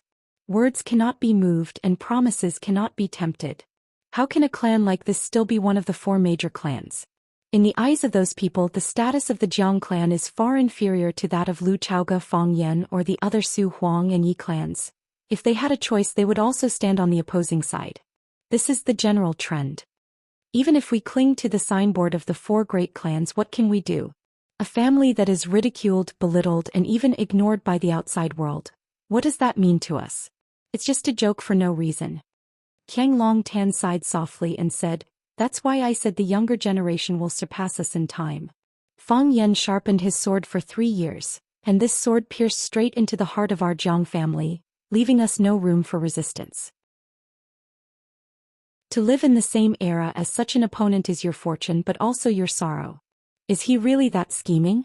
Did he really have a flawless plan? Even you don't have any way to fight back? Even if I'm inferior to him, how can he possibly be your opponent? Jiang Zhulu asked unwillingly. He didn't want to believe it. He didn't want to believe it. He still remembered the first time he met Fang Yan. At that time he was still a somewhat inexperienced rookie. Except for his vicious mouth, there was almost nothing about him that people should respect or be vigilant against. Just a rookie. He once commented on Fang Yan in front of the willow tree. Now that rookie had been reborn and turned into a phoenix that soared above the 9 heavens. After the willow tree was disfigured by him because of the Rubik's Cube, it was tied to the same chariot, unable to move. If it resisted even a little, he would kick it out of the fast-moving train, and then the Lu family would instantly abandon it in some unknown corner. By using the willow tree, Fang Yan was also insulting the willow tree. By leading the Lu family forward, he was also whipping the Lu family's butt. This kid, every move made people gnash their teeth in anger, but it was also hard to defend against. What about himself? He was even more miserable than the willow tree. It's good for young people to suffer some setbacks. Right now, Fang Yan's way of doing things is both experienced and vicious. Even if people know that he's slandering them, even if they know that he's digging a hole to bury them, we still have to hold hands and jump in together. Does this kind of growth have nothing to do with his father's departure? Qiang Longtan patted Jiang Zhuliu's shoulder and smiled. Maybe after I leave you will also grow a little faster, Dad. Jiang Zhuliu's face was full of shock. Don't say that, I feel like I'm still far behind you. Give me some more time to study. Qiang Longtan smiled. Your grandfather said that I'm a yellow ox and a dog. I have the diligence and patience of a yellow ox, but I also have the savagery and cunning of a dog. I have a lot of confidence in my life. I thought that I'd run amok for my entire life, but I didn't think that, at my old age, I would be bullied by a young boy to this extent. He brought a large basin of fresh dog's blood and said, Qiang Longtan, I'm going to pour this basin of dog's blood on your head. And then he did it. We didn't have any ability to retaliate. Just now, did you feel especially powerless? There will be many more days in the future. If I don't get my revenge, then I'm not a man. Jiang Zhulu sneered. He can be arrogant for a moment, but can he be arrogant for the rest of his life? Don't seek revenge for revenge's sake. If there are benefits to be gained, why don't we all sit down and drink tea, chat, and become friends? Qiang Longtan tried to console his son. A person doesn't live to fight. That kind of life is too dark and there's no sense of accomplishment. What we want is to control the situation to maximize our benefits, to become the best person in a certain field. This kind of life is worth looking forward to. Jiang Zhulu pondered for a long time, then looked at his father and asked, Then who kidnapped Lu Chaoga? Who knows? Qiang Longtan shook his head. Everyone who covets the Rubik's Cube has this possibility. Even Fang Yan could be the mastermind. Fang Yan. Jiang Zhulu was shocked. Did he direct and act out this show? He directed this show himself, then threw the dirty water on us and finally became the biggest winner in this matter. With this kid's scheming methods, it's not surprising that he could do something like this. Qiang Longtan said in a low voice. Jiang Zhulu sucked in a breath of cold air. It was only then that he felt fear. Fear because he had a rival named Fang Yan. A guy like this, what wouldn't he do? Qiang Longtan looked at Jiang Zhulu and asked, If you were Fang Yan, what would you do? Do what? What would I do to Lu Chaoga? A hint of panic flashed in Jiang Zhuliu's eyes as he said, I don't know. You really don't know, or you don't want me to know. Jiang Zhulu gritted his teeth and said with a firm voice, I guess we'll never see each other again. Qiang Longtan nodded and said, That's the best choice. Seems he thinks the same as you. If Lu Chaoga was kidnapped, then let her disappear from this world forever. Fang Yan was originally the third largest shareholder of Chaoyan Technology. If Lu Chaoga really disappeared, then with his relationship with the Qin family, they could work together to divide the shares under Lu Chaoga's name and take control of Chaoyan Technology. Fang Yan would soar to the sky because of this. When Fang Yan walked out of the Longtu Club entrance, a GMC off-road RV was already parked on the side of the road waiting. Seeing Fang Yan walk over, the front passenger door opened and Qining jumped out to help open the back door. After Fang Yan got in the car, Qining was about to close the door when he saw Fang Yan's eyes. He stopped what he was doing and waited by the side with the door open. Lu Tong followed closely behind and got in the car, followed by Lu Shu, who limped over, and his old friend Lan Gulu. Fang Yan nodded and Qining tactfully closed the door. When Qining jumped back into the front passenger seat again, the RV slowly started. Lan Shanggu looked at Fang Yan with a smile and said, Master, I know you have a lot of things to take care of when you come back, so I didn't rush over to bother you. I was thinking of finding time to treat you to a drink. I didn't expect to meet you today. There's no hurry to drink, Fang Yan said. Lu Shu looked at Fang Yan and asked, Miss Lu Chaoga, was she really kidnapped? She was really kidnapped, Fang Yan said in a low voice. The atmosphere in the car suddenly became heavy, and even breathing became more difficult than before. Lan Shanggu didn't speak and Lu Shu didn't speak either. Lu Tong lowered his head and pretended not to hear their conversation. Seeing their expressions, Fang Yan understood what they were thinking and said, She's very important to me, I want to save her. Seeing Fang Yan's attitude, Lan Shanggu and Lu Shu clearly felt a lot more relaxed. If Fang Yan had his own selfish motives and was willing to abandon that woman, they would have to make a choice again. Would they be loyal to Fang Yan or loyal to their previous partners? The answer to this question was self-evident. Lan Shanggu took out his phone from his pocket and dialed a number, then said, "Find Lu Chaoga."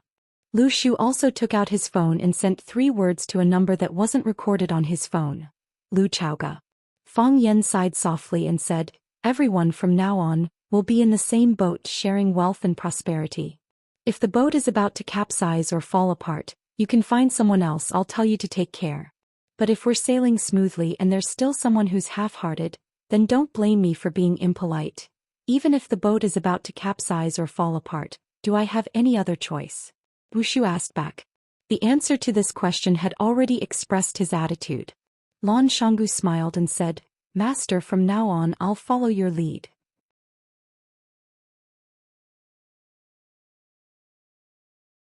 Chapter 460. The car stopped at the corner leading to the highway where Lu Shu and Lan Shanggu got off. Their car followed behind so they didn't have to worry about walking back to the city. "Goodbye, master." Lan Shanggu stood at the door and said goodbye to Fang Yan. "We'll do our best to find Miss Lu." "Thank you," Fang Yan said. The car door closed and the GMC set off again. Watching the car disappear into the distance, Lan Shanggu asked, "Are we really going to look for her?" Lu Shu thought for a moment and said, "He's really going to look for her." Lan Shanggu nodded with a smile and said, "If he's really going to look for her, then we'll really look for her." The huge and heavy car quickly drove on the highway to Huaqing. Only Fang Yan and Lu Tong sat in the spacious and luxurious back compartment. Fang Yan was silent and Lu Tong felt uneasy. When Lu Shu and Lan Shanggu were here, he felt more relaxed and comfortable. Now that Lu Shu and Lan Shanggu were gone, why did he feel uneasy all over? Lu Tong suddenly remembered that when Lu Shu and Lan Shanggu were sitting here, the atmosphere was also a bit gloomy, and they were deliberately flattering him when they spoke. Obviously, they were afraid of Fang Yan or had something to ask of Fang Yan. This man who disappeared for 3 years showed the aura of a king as soon as he returned? Was this just a temporary illusion, or was the energy that had been secretly accumulated over the years finally going to explode? Was Fang Yan going to become the representative of the rising power in Huaqing? No matter what, after this battle, no one could ignore his existence anymore. Fang Yan was in Huaqing. Fang Yan seemed to have just remembered Lu Tong's existence. He turned his body slightly so that he could talk to Lu Tong, and his expression deliberately softened. He seemed to be more polite than he was to Lu Shu and Lan Shanggu. "Mr. Lu, it's been hard on you," Fang Yan said gratefully. Lu Tong paused for a few seconds, then sighed heavily and said, "I just did what I promised, master."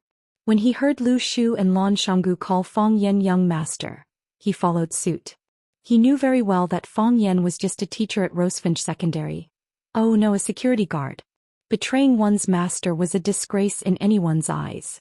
Even though Fang Yan was speaking to him amiably now, he also understood the other's thoughts. It was impossible for him to look up to someone like him. If he kept his moral integrity, he wouldn't be able to keep his life. If he kept his life, he would lose his dignity. So hard to be a human. Fang Yan nodded and said, "I still have to thank you. Without you, we wouldn't have been able to expose the ugly faces of the father and son of the Jiang family in front of so many people. You have been with them for so many years, you should know what kind of despicable people they are, right?" Lu Tong remained silent. The reason he didn't answer was not because he still wanted to pick up some things that he had abandoned, such as dignity and moral integrity. Some things were lost and could never be found again. He just didn't know how to answer this question. Jiang Longtan and Jiang Zhulu, father and son, had indeed done quite a number of evil deeds. Furthermore, a large portion of those deeds had been arranged by him. He was the executor, the garbage cleaner who helped the father and son of the Jiang family. By betraying the father and son of the Jiang family, he was actually betraying himself. However, it was also because he had no other choice. Fang Yan didn't care whether he answered this question or not. He said to himself, "Your little son will be fine. I will let him go. I will let him gamble less and do something serious." He lost so much that he pawned his hands and feet. This is no longer gambling, but gambling with his life. If they really cut off his hands and feet, is he still human? Yes. Master's right. Lu Tong nodded again and again. At this time, if Fang Yan said that shit smelled good and you had a taste, he would also nod and say that he had a good taste. It couldn't be helped. Who asked his little son's life to be in someone else's hands? Lu Tong had two sons. His eldest son fell ill when he was very young, and his body was paralyzed and unable to move. His younger son was healthy and smart, but because his family pampered him too much, he developed a bad habit of being arrogant and lascivious. His younger son liked to gamble, which made Lu Tong very worried. Gambling was the most uncontrollable thing. When one was angry, his wife and son would bet everything on it. Gamblers could easily lose control, and once they lost control they could do anything terrible. Lu Tong talked to his younger son several times, but the results were not ideal. Recently he cut off his son's financial supply, and wanted to use the method of cutting off food to change his bad habit. He didn't expect Lu Tong to find someone to borrow from usury, and before the loan was paid off he pawned his hands and feet at the God of Wealth casino in Huaqing. If a normal person won over his son's hands and feet, it would be easy to solve the problem. It was just paying back the money. Lu Tong had followed the father and son of the Jiang family for many years and had some savings. He was confident that he could help his son settle this matter. Moreover, even if he couldn't solve it, he could ask the father and son of the Jiang family for help. If Qiang Longtan or Jiang Zhulu were willing to help, the other party would more or less give some face and end this matter. Who would want to become enemies with the Jiang family? However, it was Fang Yan's people who came looking for him. If Lu Tong still didn't know that his son had fallen into someone else's trap, then he would have served Qiang Longtan for so many years in vain, to stand up and become enemies with his old master, or to let his younger son become a cripple like his eldest son, paralyzed in bed for the rest of his life. The choice wasn't too difficult. Fang Yan looked at Lu Tong's bowing appearance, and his heart was slightly bitter. This was also a father who could sacrifice everything for his son. It was a little familiar but also a little strange. "What's your plan for the future?" Fang Yan asked. Lu Tong was stunned for a moment, and his eyes stared at Fang Yan with suspicion and vigilance. Wasn't this just a one-time deal? He stood up to help Fang Yan, and Fang Yan returned him a complete son. Why did he have to ask him what his plan was? Fang Yan smiled and said, "If you help me, you'll naturally offend the father and son of the Jiang family. You know very well how the Jiang family does things, and there's another general family standing behind them. In Hua City only I can protect you from death. In Wuxia only I can protect you. You dare to take me in?" Lu Tong asked in a hoarse voice. He was a traitor who had just betrayed his master's family. He was already prepared to bear the curses of tens of thousands of people, and was prepared to receive the revenge of the Jiang family and others. In order to save his son, he had to pay this price. Of course, there was a possibility that his son would still be killed by them in the end. "I don't need your loyalty, I only need your ability." Fang Yan smiled. "From today onwards, you're my butler." Eldest young master. Lu Tong looked at Fang Yan in shock. Was this man crazy? He had just betrayed his previous master and now he had a new one? "Don't ask me what I think, just tell me what you think." Fang Yan's finger tapped on the armrest of his seat as he asked. Thump. Lu Tong slid down from his seat and sprawled on the ground in front of Fang Yan. His movement was so big that Qin Ying, who had been on guard the entire time, almost shot him to death. However, after comparing the martial prowess of Fang Yan and Lu Tong, he gave up on this method. "Eldest young master, from today onwards, I'll be a vicious dog at your feet. I'll bite whoever you want me to bite. I don't ask for great wealth, I just want to ensure the safety of my family." "Qin Ying, make the arrangements," Fang Yan said. "Yes." Qin Ying answered and began to make a call. He only needed to make a call, and the members of Lu Tong's family who were under their control would immediately be moved to a safe place. A place that was difficult for outsiders to come into contact with. The GMC RV stopped at the underground parking lot of the God of Fortune casino. Under the lead of a blonde, a few men in black helped a pale young man walk over. Seeing the thin and delicate young man, Lu Tong was so happy that his eyes were brimming with tears. He ran over and slapped his face again and again. "Teacher." The blonde stood under the car and respectfully greeted Fang Yan. "This kid hasn't changed his gambling habits. He lost both his hands and feet. When we locked him up, he still wanted to borrow money from us to continue gambling. He said he wanted to win his hands and feet back. How could he win? Who would win for him? Idiot. Oh right, Boss Xiao asked me to say hi to teacher. He said that in the future, if teacher wants to entertain someone, just tell him in advance and he'll definitely treat that person well." Fang Yen didn't respond to Boss Zhao's greeting. Instead he looked at the blonde and said with a gratified expression, "Some people use knowledge to harm others while others use knowledge to save others. San Xian, you belong to the latter. I'm very satisfied with your performance." San Xian's face was flushed with excitement. He held his head high, chest out and legs together. He loudly said to Fang Yen, "This is all because of teacher's guidance. I've just achieved a small achievement, but I'll definitely not be arrogant and impatient, and make greater contributions to the country and society." San Xian was the one who took the credit for Lu Tong's betrayal. He was the one who found out that Lu Tong's son Lu Wei was a gambling addict. He and Boss Zhao from the God of Fortune Casino worked together to set up a trap to win his hands and feet. He was also the one who personally negotiated with Lu Tong. A blonde hooligan gave him a big enough stage and he was able to blossom with brilliance that no one could look directly at. "I'm looking forward to your future," Fang Yen said. Lu Tong trembled with anger. "You set up a trap to frame my son and you call that using knowledge to save others? You call that a small achievement? You even say you want to make greater contributions to the country and society?" Lu Tong was angry, so he slapped his son even harder. Chapter 461.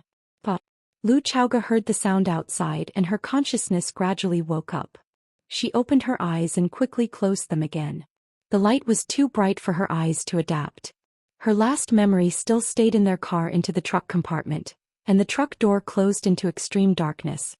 Then the car swayed all the way forward. Finally, their brains became heavier and heavier and then they all fell asleep. Now thinking about it, the truck compartment must have been sprayed with some kind of drug. The drug was sent into the car through the air conditioning gas circulation system of the Mercedes-Benz. Even without opening the door, it could make them lose the ability to resist. What is this place? She was lying on an iron bed with a white bedding on it. Although there was no object covering her body and her body was curled up because of the cold, she was treated very well compared to the status of a kidnapped hostage. The room was simple with a white iron table and 2 white iron chairs. There was nothing else. Lu Chaoga felt a little dizzy as if the bed had been shaking, or the whole room was shaking gently. The door of the room was pushed open and a tall man with a beard came in. The man was wearing a desert-colored military camouflage suit. The front of the coat was open, revealing a small black vest and strong chest muscles that were fuller than a woman's chest. On his feet was a pair of black military leather boots. The leather boots clattered on the ground and every step seemed to make a hole in the floor. The man's left hand was holding a glass of water in a glass. The man's right hand was holding a knife, a sharp dagger with different depths of serrations. The man put the water in his left hand on the iron table in the room, then pulled out the chair and sat down. Looking at Lu Chaoga, who was sitting on the bed and looking at him with a vigilant face, he said with a smile, "We have said hello, I am the Lord God.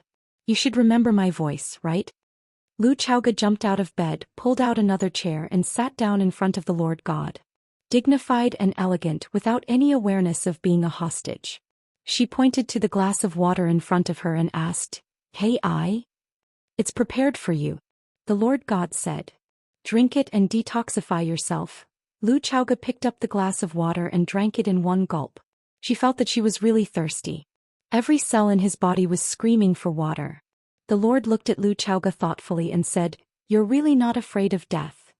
"We've already discussed this issue," Lu Chaoga said impatiently. "I think as a kidnapper your time is more precious than mine. We can go straight to the next part."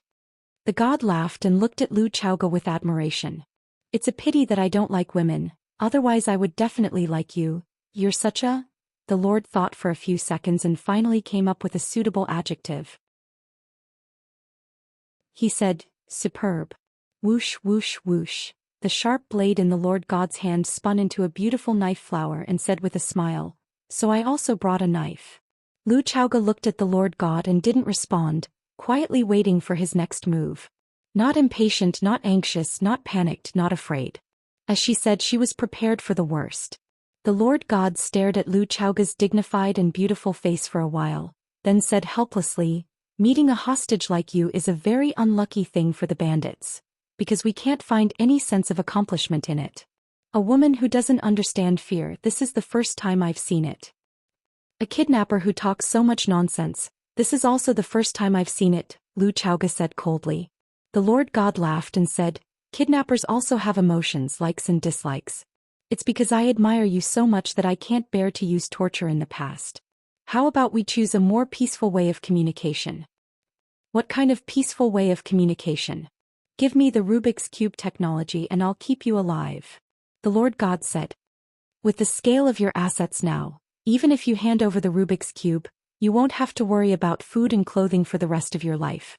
Moreover, you are so beautiful that countless men are willing to do anything for you. Even if they lie at your feet and become a dog, they will also rush to you. I know men too well. You won't lose anything and you can live a happier and more comfortable life. Sounds good. Lu Chaoga said with a blank expression. Don't you think so? The Lord God comforted softly and said, in the years you have held the Rubik's Cube, when have you ever had real freedom? You have to follow a large group of people when you go in and out. Someone has to go in and check first when you go to the toilet, and someone has to taste everything you eat first. How many assassination attacks have you experienced? How many bodyguards have you sacrificed? Why bother? You have a lot of money but you don't squander it. You have a good time but you don't enjoy it.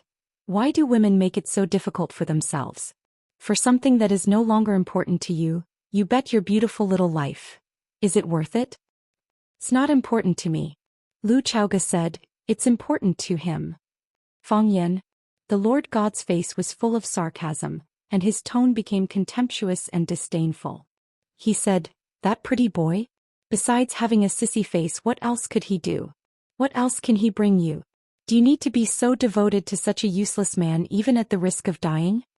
Lu Chaoga looked at the Lord God and said, in this world there is hatred because of interests, but there is absolutely no love without reason. What he has done for me you don't need to know. What I can do for him you can witness. The smile on the Lord God's face gradually faded and his eyes were murderous as he said in a hoarse voice, I will kill you. This is what I am best at. This is what I am willing to do for him. Lu Chaoga said. If I really die he will be the biggest winner. As long as the Rubik's Cube is not lost, Chao Yan will not fall. I have already made a will that if anything happens to me, all the shares of Chao Yan under my name will be given to Fang Yan. In that case he will become the largest shareholder of Chao Yan. He will gain true control of Chao Yan. The tiredness on Lu Chaoga's face faded a little and she said in a very relaxed tone, if Chao Yan falls into his hands, it will be even more difficult for you to take away the Rubik's Cube. He is not a very easy person to talk to. The Lord God did not speak for a long time. Is this woman crazy? Of course she is not crazy. She is Lu Chaoga, the lifelong owner of the Rubik's Cube technology, the person in charge of Chao Yan technology, and a revolutionary in the field of new energy. In the second year of Chao Yan Technology's founding, she was named the Best Technology Entrepreneur of the Year by Wuxia Finance. In the third year of Chao Yan Technology's founding, she was also named the Best Entrepreneur of the Year by Wuxia Finance. Because the whole year was full of publicity and reports about the little flame of Chao Yan Technology.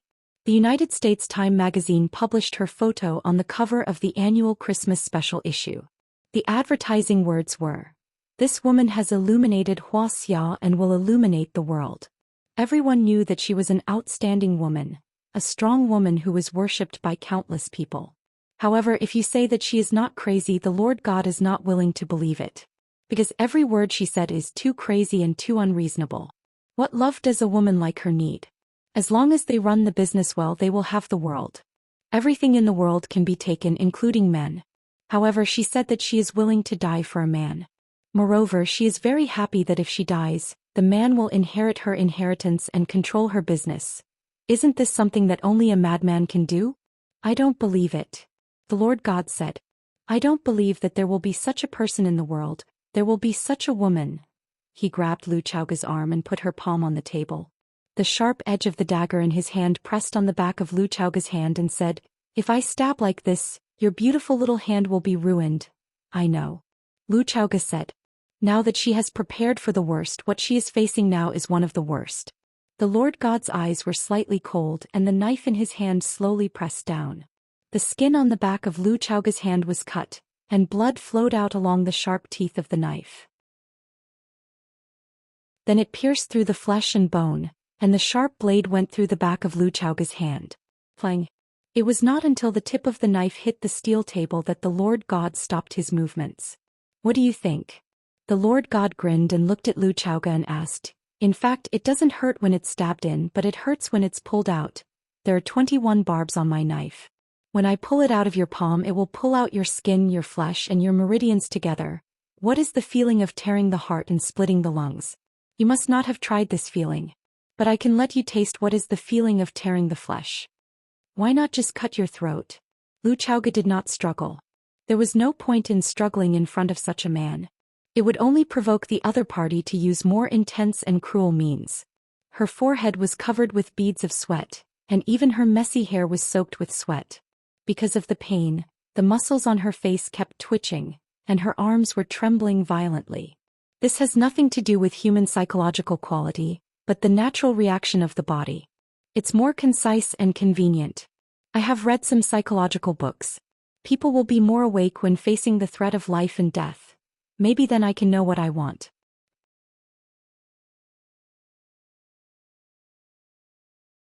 Chapter 462. Slit the neck. The Lord sneered. If you slit the neck, you will die. If you die, who am I going to find for the magic cube? I'm not so stupid to fall into your trick. Can you still feel your palm? Feel it well, feel every time it brings you pain and tremble, feel it cut through the pores and flesh by the blade, feel your blood freeze a little bit and your body lose contact a little bit. Screech. The wrist of the Lord holding the knife was lifted up and the sharp blade that pierced Lu Chaoge's palm was pulled out by him. Whoosh. The blood gushed out like a blood fountain. The bright red blood splashed on the face and body of the Lord, and Lu Chaoge's own face and body. Lu Chaoge's white and smooth face was speckled with red blood drops, which looked strangely coquettish and sexy. She didn't make people feel pitiful. She never made people feel pitiful. She was a fastidious person and a woman who was strong enough to die bravely and tidy up her clothes to make herself elegant and calm. The rain of blood fell from the sky, and the Lord stuck out his tongue to lick the blood stains on the corners of his mouth and began to become excited. He held the dagger with teeth upside down, laughed and looked at Lu Chaoge and said, Lu Chaoge, how do you feel? Do you enjoy it? I'm already excited.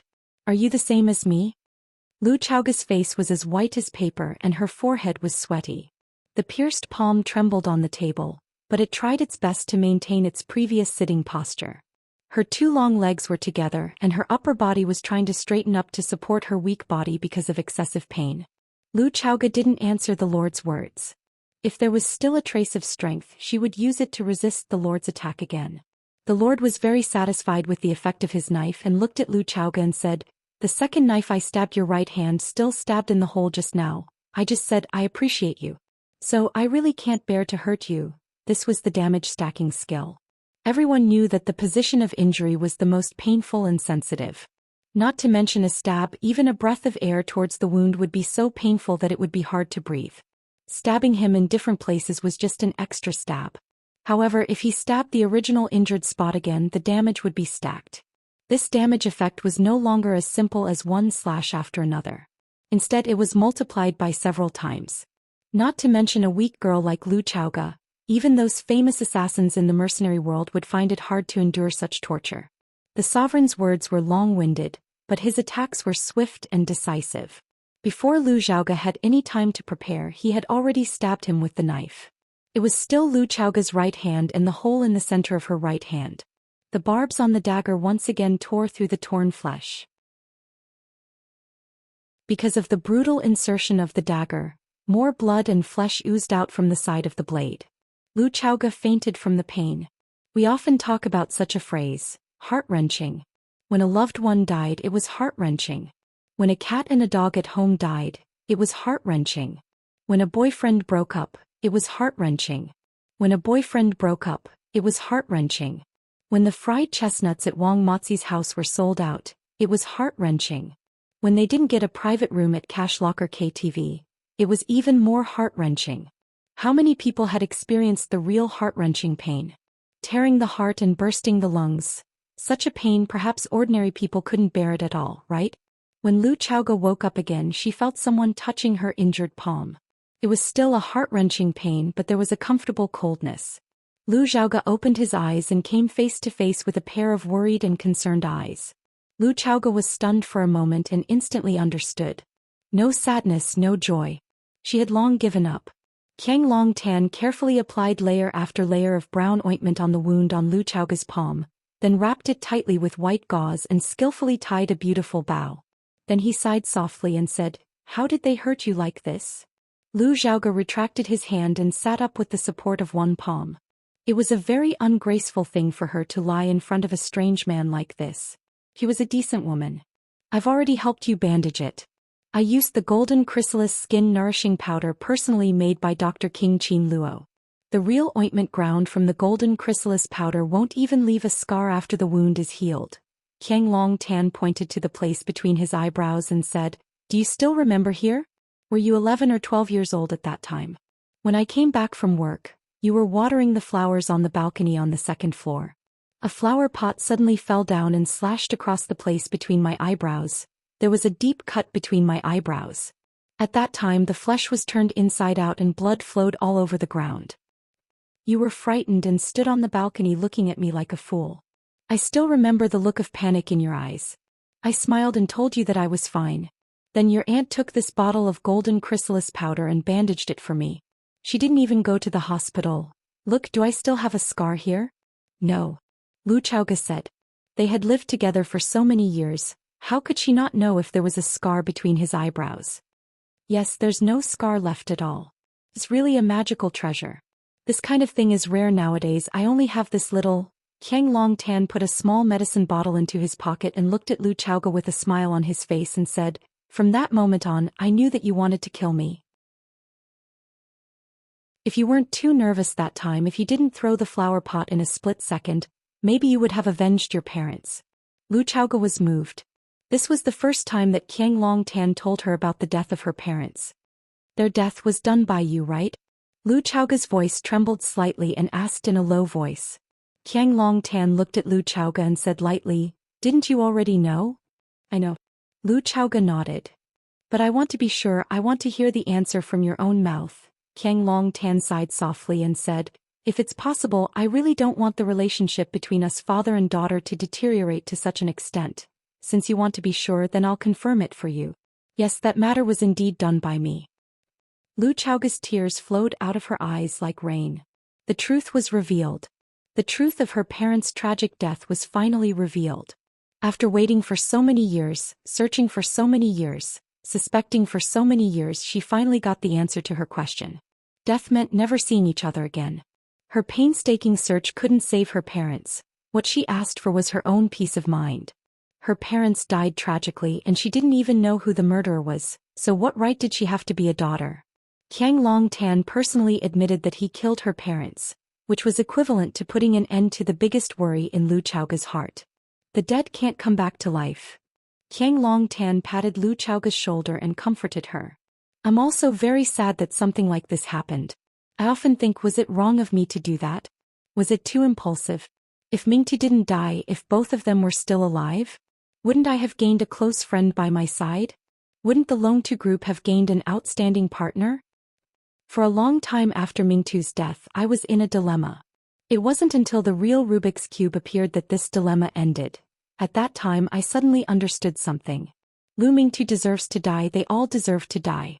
I'm their friend, I'm their partner. I'm the closest person to them. Without me, what are they? All these years, how much time and effort have I invested in them? How much money and resources have I invested? They've obviously conquered the technical barrier of the Rubik's Cube. They clearly have a mature product, but they actually hid it and didn't tell me anything? Lu Chaoga, tell me, isn't this kind of person hateful? Doesn't this kind of partner deserve to die? If it were you, what would you do? I really regret it. Why did I let them die in such a beautiful country? They should die in the cold barren mountains, die in the deserted desert, die in the stomachs of wild dogs and vultures. The kindness on Qiang Longtan's face disappeared, replaced by a deep-seated hatred and a craziness that was about to erupt like a volcano. What have we done all these years? We followed the wrong direction they've pointed us in over and over again, wrong again and again. Time I've wasted a total of 20 years. 20 years. Lu Chaoga, if I had gotten my hands on the mature Rubik's Cube 20 years ago, if I had developed the Rubik's Cube 20 years ago, do you know what would have happened? Qiang Longtan's eyes were burning, his face full of longing as he said, The Longtu Group would have become the greatest energy technology company of this era, second to none. Qiang Longtan would have become the greatest entrepreneur of this era, second to none. What internet legend? What real estate tycoon? Can these be compared to the inexhaustible energy industry? Qiang Longtan reached out and hooked Lu Chaoga's neck, roaring like a madman. Lu Chaoga, can you imagine? If I had the Rubik's Cube 20 years ago, what would I have achieved now? The whole world would have to shout my name, all the influential people would have to look up to my existence. Yes, I'm the king of this world. The one and only king.